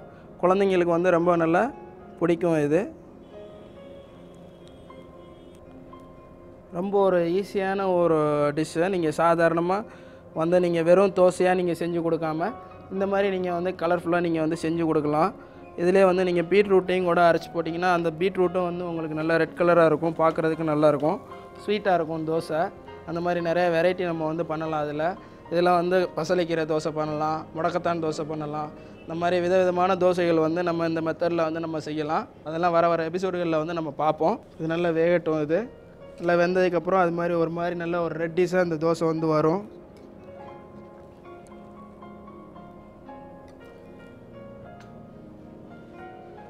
இதே வந்து நீங்கள் வந்து நம்ம ஏற்கனவே பார்த்த செட்நாடு மினி வெஜிடபிள் ஊத்தப்பம் மாதிரி நீங்கள் சின்னதாக ஊற்றி குழந்தைங்களுக்கு வந்து டிஃபன் பாக்ஸில் வச்சு நீங்கள் கொடுத்து விடலாம், விரும்பி சாப்பிடுவாங்க. தக்காளி நல்லது தான் உடம்புக்கு, தக்காளி டெய்லி சாப்பிடணுன்னு சொல்லியிருக்காங்க. இதை வந்து நீங்கள் பார்த்தீங்க அப்படின்னா குழந்தைங்களுக்கு வந்து இந்த மாதிரி உணவெல்லாம் வந்து ரொம்ப பிடிக்கும். ஏன்னு கேட்டிங்கன்னா அந்த கலர்ஃபுல்லாக இருக்கும் பார்க்குறதுக்கு, விரும்பி சாப்பிடுவாங்க.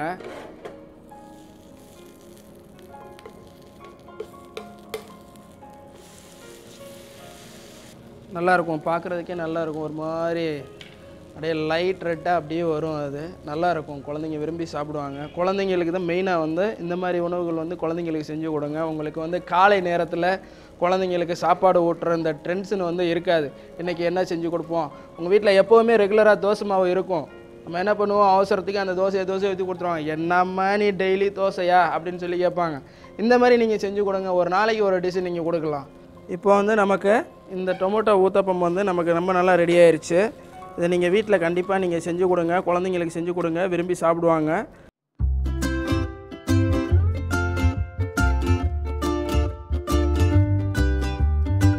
இன்றைக்கி நிகழ்ச்சியில் வந்து நம்ம 2 விதமான உணவுகளை வந்து பார்த்தோம். ஒன்று சில்லி சிக்கன், இன்னொன்று வந்து டொமேட்டோ ஊத்தப்பம்.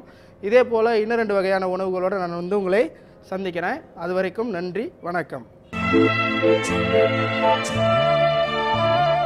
அலெக்ஸ், நம்ம நிறைய ரைம்ஸோட பேக்ரவுண்ட் ஸ்டோரிஸ்லாம் பார்த்தோம் இல்லையா?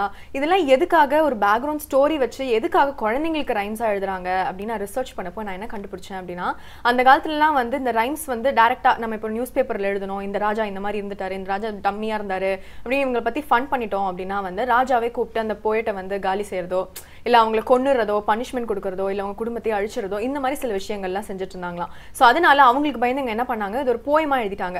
நாளடைவில் அது வந்து குழந்தைங்களுக்கு சொல்லித்தர ரைம்ஸாக மாறிடுச்சான். ஓகே, ஸோ எனிவே வந்து ரைமுக்கான ஹிஸ்ட்ரி வந்து ரொம்ப அழகாக சொன்னீங்க. இப்போ வந்து திரையில மின்னக்கூடிய நட்சத்திரங்கள் தான் வாழ்க்கையில் நடந்த ஒரு டேர்னிங் பாயிண்ட்டை பற்றி நம்ம கிட்ட டிஸ்கஸ் பண்ண போறாங்க. பார்த்துடலாமா? பார்த்துடலாம். இது நட்சத்திர விடியல்.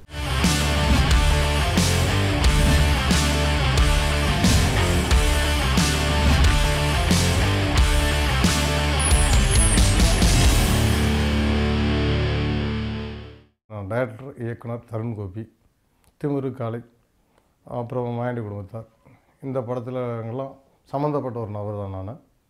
ஸோ அதிகாலையில் அவங்க கூட மனம் திறந்து நிறைய பேசுன்றதுக்காக வந்து உட்காந்துருக்கேன். என்னோடய சொந்த ஊர் வந்து இப்போ தேனி மாவட்டமாக இருக்கிற கம்பங்குடலூர். 1980 தான் என்னுடைய பர்த்து. நான் வந்து பிகாம் படிச்சிருக்கேன். என்னுடைய அம்மா அப்பாவுக்கும் நான் ஒரே பிள்ளைன்னு சொல்ல வரல. ஏன்னா அங்கே 5 பிள்ளைங்க, 5 பேரும் ஆம்பளை பிள்ளைங்க, நான் தான் லாஸ்ட்டு. நான் பிகாம் பண்ணியிருக்கேன். மற்ற அண்ணங்கள்லாம் வந்து இன்ஜினியர், ஒருத்தர் டாக்டர், இப்படி இருக்காங்க. நம்ம குடும்பம் கொஞ்சம் இன்னொருத்தர் வந்து மண்டி வச்சுருக்காங்க. ஸோ அவரோட பிள்ளைங்களும் வந்து இப்போ சினிமாவில் தான் இருக்காங்க. ஸோ ஸ்வீட்டான ஒரு ஃபேமிலி. எங்ககிட்ட வந்து அன்பை தவிர வேறு எதுவுமே எதிர்பார்க்க முடியாது, அப்படி ஒரு ஃபேமிலி. பட் அதில் கொஞ்சம் திமிர் பிடிச்சவன் நான். அதனால தான் சினிமா உலகத்துக்கு வந்துட்டேன்னு நினைக்கிறேன். பட் அதே மாதிரி படமே திமிருன்னு ஒரு டைட்டில் வச்சு படம் எடுத்து ஏதோ ஓடிடுச்சு. அதனால் வந்து பார்த்திங்கன்னா 2வது ஒரு படம் காலை பண்ணேன். அவன் ஓடுதுன்னு திமிரு ஓடி காலை படத்தினோட நல்ல பேர்னால தான் என்ன ஹீரோ பார்க்க வேண்டிய சூழ்நிலைக்கு நீங்கள் ஆளாயிட்டீங்க. இதுதான் என்னுடைய கடந்து வந்த பாதை. இப்போ நடந்துக்கிட்டு இருக்க பாதை நிறைய பேசலாம். ஆக்சுவலி திமிரு கதை வந்து நான் உருவாக்கினதை வந்து 2004 உருவாக்கி அது வந்து 1 வீக்லேயே நான் போய் சொன்னால் ப்ரொடியூசர்கிட்ட கிட்டத்தட்ட வந்து 2006 அந்த படம் வந்து ஜூலை 4 வந்து ரிலீஸ் ஆச்சு. ரிலீஸ் ஆகி பார்த்திங்கன்னா மேக்ஸிமம் மோர் தென் ஒரு தமிழ்நாட்டில் வந்துட்டு ஒரு 25 crores மேலே வந்து அப்போ கிராஸ் பண்ணிச்சு ஆக்ஷன் மூவியில். தெலுங்கில் பொகுருன்னு நான் நைட் பண்ணேன். அந்த படம் வந்து பொகுருன்னு அது வந்து அங்கே கிட்டத்தட்ட ஒரு 750 தேட்டர் அப்போயே ரெக்கார்ட் பிரேக் ஆகுது.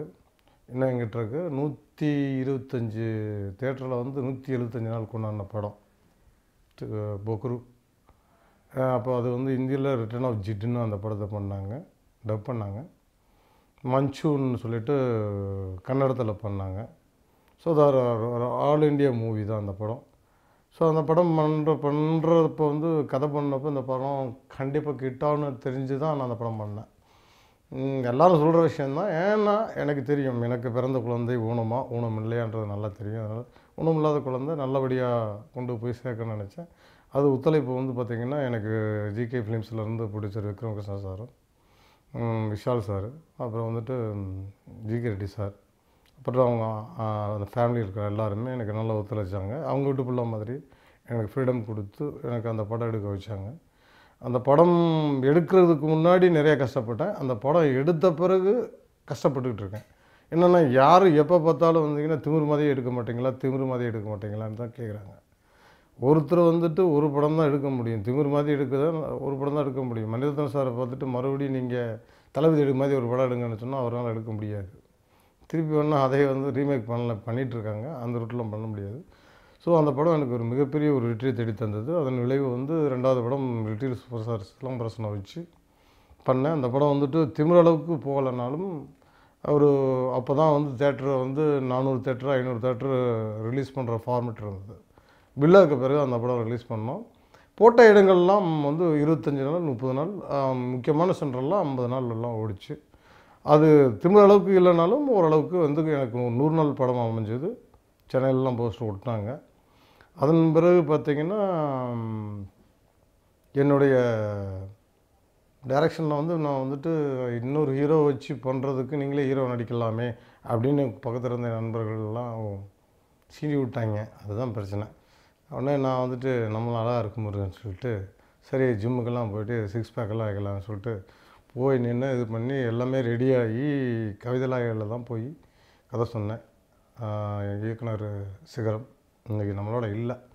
பட் அவர் வந்துட்டு என்கிட்ட வந்து ஒரு 4 தடவை ஒன் டே எட்வின்னு சொல்லிட்டு சார் அங்கே ப்ரொடக்ஷன் எக்ஸிக்யூட்டிவ் புஷ்பம் மேடம் அவங்க கேட்டுட்டு அந்த கதையை அப்பாட்ட சொல்லுங்கன்னாங்க. சார் வந்து ஒரு 2 டைம் ஃபஸ்ட் டைம் கேட்டார் ஃபுல் கதை, செகண்ட் டைம்ஸ் வந்து கேபி சார் கேட்டார், தேர்ட் டைம் அன்னைக்கே வந்து ஒரு 10 மணிக்கு நைட்டு கூப்பிட்டு கேட்டார். கேட்டோடனே கேட்டு அழுதோடனே எனக்கு டவுட் ஆகி போச்சு. ஏன் அந்த எட்வின் சார்கிட்ட கேட்டேன், எதுக்கு சார் கூப்பிட்டு என்னை பார்த்து அழுகிறாரு அப்படின்னு கேட்டேன். ஒருவேளை இவங்கிட்டலாம் கதை இருக்கிற நிலைமைக்கு நம்ம வந்துட்டு நினச்சி அழுகிறாரா என்ன அப்படின்னு கேட்டேன். இல்லை அவர் ஏதோ பாய்ச்சிருக்குன்னு சொன்னாங்க. பட் அன்றைக்கே எனக்கு வந்து ஒரு அட்வான்ஸ் கொடுத்து என்னை கமிட் பண்ணி நீ தான் ஹீரோன்னாங்க. சில சந்தர்ப்ப சூழ்நிலையால் அந்த படம் பண்ணப்படல. அது பிறகு ஆக்கர் வந்து சௌந்தர்யாவுக்கு போய் அந்த படத்தை பண்ணலான்னு இருந்தோம். அதுவும் அங்கே சில காரணங்களால் தடைபட்டுக்கிட்டு இருக்க பார்த்திங்கன்னா எனக்கு வெறுத்து போச்சு. ஐயோ ஹீரோவாவது இதாவது போ அப்படின்னு சொல்லிட்டு அது ஏன் நம்ம ஓன் ப்ரொடக்ஷன்லேயே பண்ணிட்டு போயிட்டுருக்கலாமேன்னு சொல்லிட்டு ஓன் ப்ரொடக்ஷனில் வந்து ஸ்டார்ட் பண்ணி நாங்கள் கிளம்பி போயிட்டுருக்கப்போ தான் ராசுமுதர்வன் வந்து என்னை வந்து மாயாண்டி குடும்பத்தார் படத்தினுடைய கதையை சொல்ல வந்தார். கதை சொல்ல வர்றதுக்கு முன்னாடி அவர் ஒரு மிக வேதனையான ஒரு விஷயம் சொன்னார் என்கிட்ட. என்னென்னா அவர் வந்து எனக்கு திமிரு படத்தில் வந்து காமெடி ட்ராக் அவர் தான் எழுதியிருந்தார். அதை காட்டிலையும் வந்து எனக்கு மாமா அவர் சொந்தக்காரர், ரொம்ப ரிலேஷன், சொந்த மாமா தான். அவர் வந்துட்டு எனக்கு வந்துட்டு ஒரு கதை நீ ஹீரோ ஆகணும்னு சொன்னார். என்ன மாமா நீங்கள் கிளம்பிட்டீங்களா என்கிட்ட வந்து அப்படின்னேன். அப்போ அவர் சொன்னார், இல்லை நீ பண்ணணும் ஒரு விஷயம். நான் இந்த பாண்டி படத்துக்கு பிறகு இந்த கதையை வச்சுக்கிட்டு ஒரு ஹீரோவை போய் அப்ரோச் பண்ணேன். சினிமாவோட எக்ஸ்பீரியன்ஸ் தான் அந்த ஹீரோவுக்கு. பட் அவன் என்னை வந்து வீட்டுக்குள்ளேயே விடலை, என்னை மீட் பண்ண வைக்க விடலைன்னு சொன்னார். உன்னை வந்து நம்பி வந்திருக்கேன், எல்லாருக்கும் வந்து நீ ஹெல்ப் பண்ணிகிட்ருக்க, அதாவது கல்வி ரீதியாகவோ எல்லா ரீதியாகவும். நான் உனக்கு என்ன வேணுமாம்மான்னு என்கிட்ட கேட்ட ஒரு நாள் நான் கேட்குறப்போ செய்கிறேன்னு சொன்னேன். இப்போ கேட்டு வந்திருக்கேன், எனக்கு படம் பண்ணி கொடுன்னாரு. தர்ம சங்கடமான சூழ்நிலை. சரி மாமா நான் ஃபுல் கதை கேட்க மாட்டேன், நீங்கள் படத்தில் ஹைலைட்டுன்னு என்ன நினச்சிருக்கீங்களோ அதை மட்டும் சொல்லுங்கன்னு சொன்னப்போ தான் எனக்கு அந்த செய்முறை சீனு, அப்பா சத்தனை வந்து அழுகிறது, இந்த விஷயங்கள்லாம் ஃபுல்லாக சொன்னார். ஒரு 5 சீன் சொன்னார்.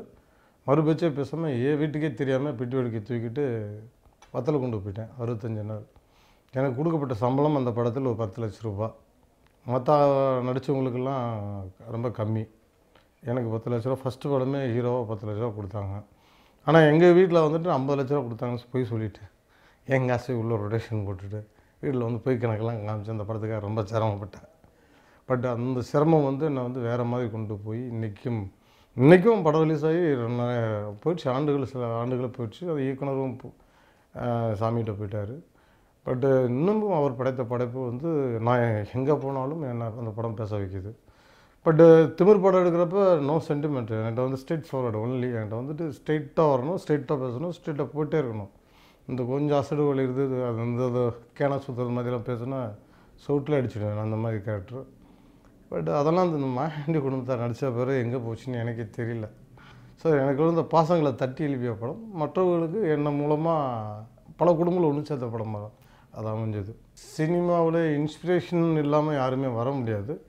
எனக்கு இன்ஸ்பிரேஷன் சொன்னால் எனக்கு வந்துட்டு ஓப்பனாக சொல்லணும்னா மணிரத்னம் சாரை ரொம்ப பிடிக்கும்.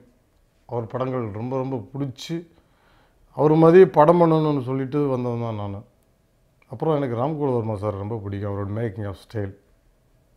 பட் ஏன் எனக்கு பிடிக்குன்னா, ஒரு கிராமத்தை சொல்கிறதுக்கு இயக்குனர் இமயம் இருக்கார். அதுக்கு பிறகு சேரன் அவங்கெல்லாம் வந்துட்டாங்க, நிறைய டேரக்டர்ஸ் வந்துட்டாங்க, அமீர் அண்ணா வந்துட்டாங்க, எல்லாமே வந்துட்டாங்க. ஸோ எனக்கு வந்து என்னென்னா மேக்கிங் ஆஃப் ஸ்டே, அவங்க டெல்லிங் ஆஃப் வி ரொம்ப பிடிச்சிது. அதனால தான் வந்து அவங்களுக்கு மதிய படம் பண்ணணும்னு ஆசைப்பட்டு இந்த சினிமாவுக்கு வந்தேன். எனக்கு வந்து நான் நடித்தது வந்து டைரக்ட் பண்ணது 2 படம் தான், தும்பூர், காளை. காளை படம் எல்லா படத்துக்கும் நான் கஷ்டப்பட்டு தான் வச்சு பண்ணேன். பட் காளை படத்தில் வசதி வாய்ப்புகள் இருந்ததுனால கஷ்டத்தை கொஞ்சம் கம்மி பண்ணிக்கிட்டேன். ஆனால் கஷ்டத்தில் இருந்ததுனால திமிர் படம் பண்ணுறப்போ வந்துட்டு ஜெயிக்கணுன்ற வெறி இருந்ததுனால வெறித்தனமாக ஒர்க் பண்ணேன். அந்த படம் கிட்டத்தட்ட ஒரு 18 நாள் டே நைட் ஷூட்டு. அதில் நடித்த விஷாலே சொல்லிட்டார்ல, என்னால் முடியலைங்க, நான் விட்டுருங்கன்னு சொல்லிட்டு போயிட்டாப்புல. நான் ஏங்கன்னு கேட்டால் என்னால் முடியலைங்க, நான் ஆர்டிஸ்ட்டுங்க, ஒன்றுமே பண்ண முடியாதுங்கன்னாரு. அப்போ எனக்கு வந்து பார்த்திங்கன்னா மண்டையில் வந்து ஹீட் பாயில்ஸ் வந்து பொடுகுன்னு சொல்லுவாங்க, அதை இங்கிலீஷில் சும்மா ஹீட் பாயில்ஸ்னு சொல்லி பந்தாக பேசுவோம். பொடுகெல்லாம் வந்துருச்சு. அந்த ஹேர்லாம் கட் பண்ணி ரொம்ப இதெல்லாம் பண்ணி அப்படி ஹார்ட் ஒர்க் பண்ணேன். அதுக்கு பிறகு பார்த்திங்கன்னா ரொம்ப கஷ்டப்பட்டு இப்போ ஒர்க் பண்ணிகிட்ருக்க படம் தான் இப்போ நான் பண்ணிகிட்ருக்க படம் வேறு ஒருத்தர் ப்ரொடக்ஷனில். இது நான் அவங்க விரைவில் வந்து பேப்பர் மூலமாக சொல்லிடுறேன் படத்தை. நல்ல ஒரு படம், மிக வெறித்தனமான ஒரு விஷயத்தை பண்ணிகிட்ருக்கேன் இந்த படத்தில். என்னை உண்மையிலே இந்த படம் பார்த்த பிறகு பார்த்திங்கன்னா பேக் டு பேலன் மாதிரி அடித்து சொல்லுவேன். திமிர் எப்படி ஒரு 100 நாள் பெரிய ஹிட்டுன்னு சொன்னால் அதே அடி இப்பயே சொல்லுவேன், இந்த படம் பெரிய ஹிட் ஆகும். பட்டு அதுக்கிடையில் என்னென்ன எஃபெக்ட் போடணுமோ அவ்வளோ போட்டோம். கிட்டத்தட்ட 15 நாள், அது சொன்னேன் 18 நாள்னு, இது ஒரு 12 நாள் டே நைட்டு தூக்கம் இல்லாமல் ட்ரிபிள் கால் ஷீட்டு வந்து மட்டும் 4-5 நாள் போனேன். ஸோ அந்தளவுக்கு நான் மட்டும் இல்லை, என்னை சார்ந்த என்னுடைய கேமராமேன் வேலையராஜா, என்னோடய ப்ரொடியூசர்ஸு, அப்புறம் பார்த்திங்கன்னா என்னோடய ப்ரொடியூசர்ஸு, என்னோடய ப்ரொடக்ஷன் மேனேஜர்ஸு, குறிப்பாக என்னோடய அசிஸ்டன்ட் டைரக்டர்ஸு உருமாண்டி, கலா, முத்துராமன், எல்லாருமே ரொம்ப கஷ்டப்பட்டு எப்படி திமிரில் நாங்கள் ஜெயிக்கிறதுக்காக எந்த டீம் கஷ்டப்படமோ அதே கஷ்டம் தான் இந்த படத்தில் பட்டு நாங்கள் பண்ணிகிட்ருக்கோம். நிச்சயமாக எனக்கு வந்து ரொம்ப கஷ்டப்படுற படம்னா, கஷ்டப்படுத்திய படம், கஷ்டப்பட்டு எடுத்துக்கிட்டு இருக்க படம், மக்களை வந்து இது படம் அப்படின்னு சொல்லிட்டு போகிற அளவுக்கு சொல்லணும்னு நினச்சிக்க வெறியோட பண்ணிகிட்ருக்க படம். இதுதான் என்னோடய முதல் படம் நான் நடிச்சிருக்கணும். பட் இது என்னோடய 3வது படமாக வருது நடிப்பில். சத்தியமாக சொல்கிறேன், நான் வந்தது டைரக்ஷன் பண்ண தான் வந்தேன். ஒரு சின்ன ஒரு விஷயத்தில் தான் நான் ஹீரோவானேன். நடிப்புன்றது வந்து எனக்கு வந்துட்டு வாரத்தில் ஒரு நாள் மாதிரி, எப்படியோ ஒரு 2 வருஷத்துக்கு ஒரு படம் நல்ல கதையோடு வந்தால் நடிப்பேன். கண்டிப்பாக வெறிக்கு பிறகு எனக்கு ஒரு 10 படம் 20 படம் வரும். முன்னணி ஹீரோன்னு சொல்லுவாங்க, எனக்குன்னு ஒரு ரூட் இருக்கும், வருவாங்க. பட் நான் நடிக்க மாட்டேன். என் வாழ்க்கையில் மறக்க முடியாத தருணம்னா, நான் சின்ன பையனாக இருந்து எங்கள் அண்ணங்க 4 பேரோட எங்கள் ஊரில் எங்கள் அம்மாவுக்கும் அப்பாவுக்கும் அந்த ஒரு விவரம் புரியாத வயசு, ஒரு 7 வயசு வரைக்கும் விளாண்டுக்கு தெரிஞ்ச வயசு தான். நீங்கள் என்னால் மறக்க முடியாத ஒரு சம்பவம். இப்போ கூட கேட்டால் எனக்கு அந்த தருண் கோபின்ற அடையாளத்தை அழிச்சிட்டு என்னை மறுபடியும் ஊரில் கொண்டு போய் விட்டுரு சாமின்னு தான் கேட்பேன். ரொம்ப பாசிட்டிவான திருப்பு முனைன்னா, நான் வந்து மெட்ராஸ்க்கு வருவேன், சினிமாவுக்கு வருவேன்னு நினச்ச விஷயந்தான், நினைக்காத விஷயம் நடந்தது. அது நடந்தப்போ வந்து எங்கள் வீட்டில் வந்து ஒரே ஒரு கோரிக்கை வச்சாங்க. அது என்ன கோரிக்கைன்னா, நீ சினிமா உலகத்தை தேர்ந்தெடுக்கிற, உன்னுடைய படிப்புக்கு சம்மந்தமில்லாத ஒரு தொழில், நம்ம குடும்பத்துக்கு சம்மந்தமில்லாத ஒரு தொழில், எங்ககிட்ட 10 ரூபா நீ எனக்கு கஷ்டமாக இருக்குமான்னு கேட்கக்கூடாது. அதே மாதிரி குடும்பத்திலேருந்து உன்ட்ட 10 பைசா நாங்கள் கேட்க மாட்டோம் அப்படின்னு சொன்னாங்க. சொல்லிவிட்டு என்னை டிஸ்டர்ப் பண்ணவே கிடையாது. நானும் வந்துட்டு அவங்கள எந்த வகையிலும் நான் டிஸ்டர்ப் பண்ணது கிடையாது. ஆனால் ஒரே ஒரு விஷயம் சொன்னாங்க, உனக்கு என்னென்ன சலுகைகள் நாங்கள் தரணும்னு நினச்சோமோ அந்த சலுகைகளை நீ வேணான்ட்டு போய் கஷ்டப்பட்டுட்ருக்க. என்றைக்கு நீ ஒரு படத்தை டைப் பண்ணுறேன்னு சொல்லிவிட்டு அந்த பேப்பரில் விளம்பரம் வருதோ அன்னைக்கு உனக்கு ஒரு சொந்தமாக கார் வாங்கி தரேன்னு சொன்னாங்க. இது சும்மா காமெடி பண்ணிகிட்டு இருக்காங்க நம்ம வீட்டாளுகன்னு சொல்லிட்டு தான் விட்டேன் நான். நம்ம வந்து பார்த்திங்கன்னா திமிர் அலோஸ்மெண்ட்டு 2 நாள் ஷூட்டிங் முடித்த பிறகு பார்த்திங்கன்னா எனக்கே தெரியாமல் எங்கள் அப்பா அம்மா எங்கள் அண்ணங்க எல்லாம் வந்து ஒரு காரை கொண்டு வந்து நிப்பாட்டினாங்க, கீ கொடுத்தாங்க. எனக்கு டிரைவிங் அப்படிலாம் தெரியாது. 5556 இண்டிகோ கார். ஸோ என் வாழ்க்கையில் வந்துட்டு 12 பஸ்ஸுக்குள்ளே இடித்து நெரிசலில் போய் நான் அப்புறம் பஸ்ஸு கிடைக்கலன்னா இங்கேருந்து நடந்து கோடம்புத்தூர்லேருந்து நடந்து போய் மயிலாப்பூரில் போய் நாச்சியா பஸ்ஸில் தங்கின ஒருத்தனுக்கு வந்து இந்த காரை பார்த்தாலே பைக்கில் வாங்கினாலே போதும்னு நினைக்கிறப்ப எங்கள் வீட்டில் அசால்ட்டாக சொன்னாங்கன்னு நான் நினச்சேன். பட் எங்கள் அம்மா அப்பா எங்கள் அண்ணங்க சொன்னவங்க காப்பாற்றி எனக்கு 4 வீலர் வாங்கி கொடுத்து ஒரு டிரைவரை அமர்த்தினாங்க. அதே வாழ்க்கையில் வந்து மறக்க முடியாத சந்தோஷமான தருணம். இந்த மனக்குமெல்லாம் எப்படியோ கூட்டுறதுன்னு நான் உட்காந்துட்டு இருந்தேன். கரெக்டாக வேந்தர் டிவி மூலமாக எனக்கு அந்த வாய்ப்பு கிடைச்சது. ஸோ சாந்தினி, இன்றைக்கி ரைம்ஸுக்கான ஹிஸ்ட்ரி என்ன அப்படின்றத நம்ம நிறைய தெரிஞ்சுக்கிட்டோம். அதுவும் இல்லாமல் வந்து ஒருத்தரை டைரெக்டாக திட்ட முடியல அப்படின்னா வந்து அது ஒரு கவிதை நயமாக திட்டுறது எப்படி அப்படின்றத தெரிஞ்சுக்கிட்டோம். ஸோ இதுக்கு மேலே நீங்கள் வந்து என்னை பற்றி போயம் எழுதுனீங்கன்னா நீங்கள் என்ன திட்டுறீங்க அப்படின்றத நான் புரிஞ்சுக்கிறேன். கண்டிப்பாக வஞ்ச புகழ்ச்சி அணி வச்சு உங்களை நல்லா வந்து திட்டி கவிதை எழுதுறேன், கவலையப்படாதீங்க. சரி, இன்னைக்கு ரைம்ஸ் பற்றின எபிசோடு உங்களுக்கு கண்டிப்பாக பிடிச்சிருக்குன்னு நம்புகிறோம். இதே மாதிரி நாளைக்கு வித்தியாசமான கான்செப்ட் மற்றும் இன்ட்ரெஸ்டிங்கான செக்மெண்ட்ஸோட மறுபடியும் உங்களை சந்திக்கும் வரை உங்களிடமிருந்து விடைபெறுவது Chandini Mathivanan and Alex from Udhayam பருப்பு வகைகள் வழங்கும் புத்தம் புது காலை. பாய்.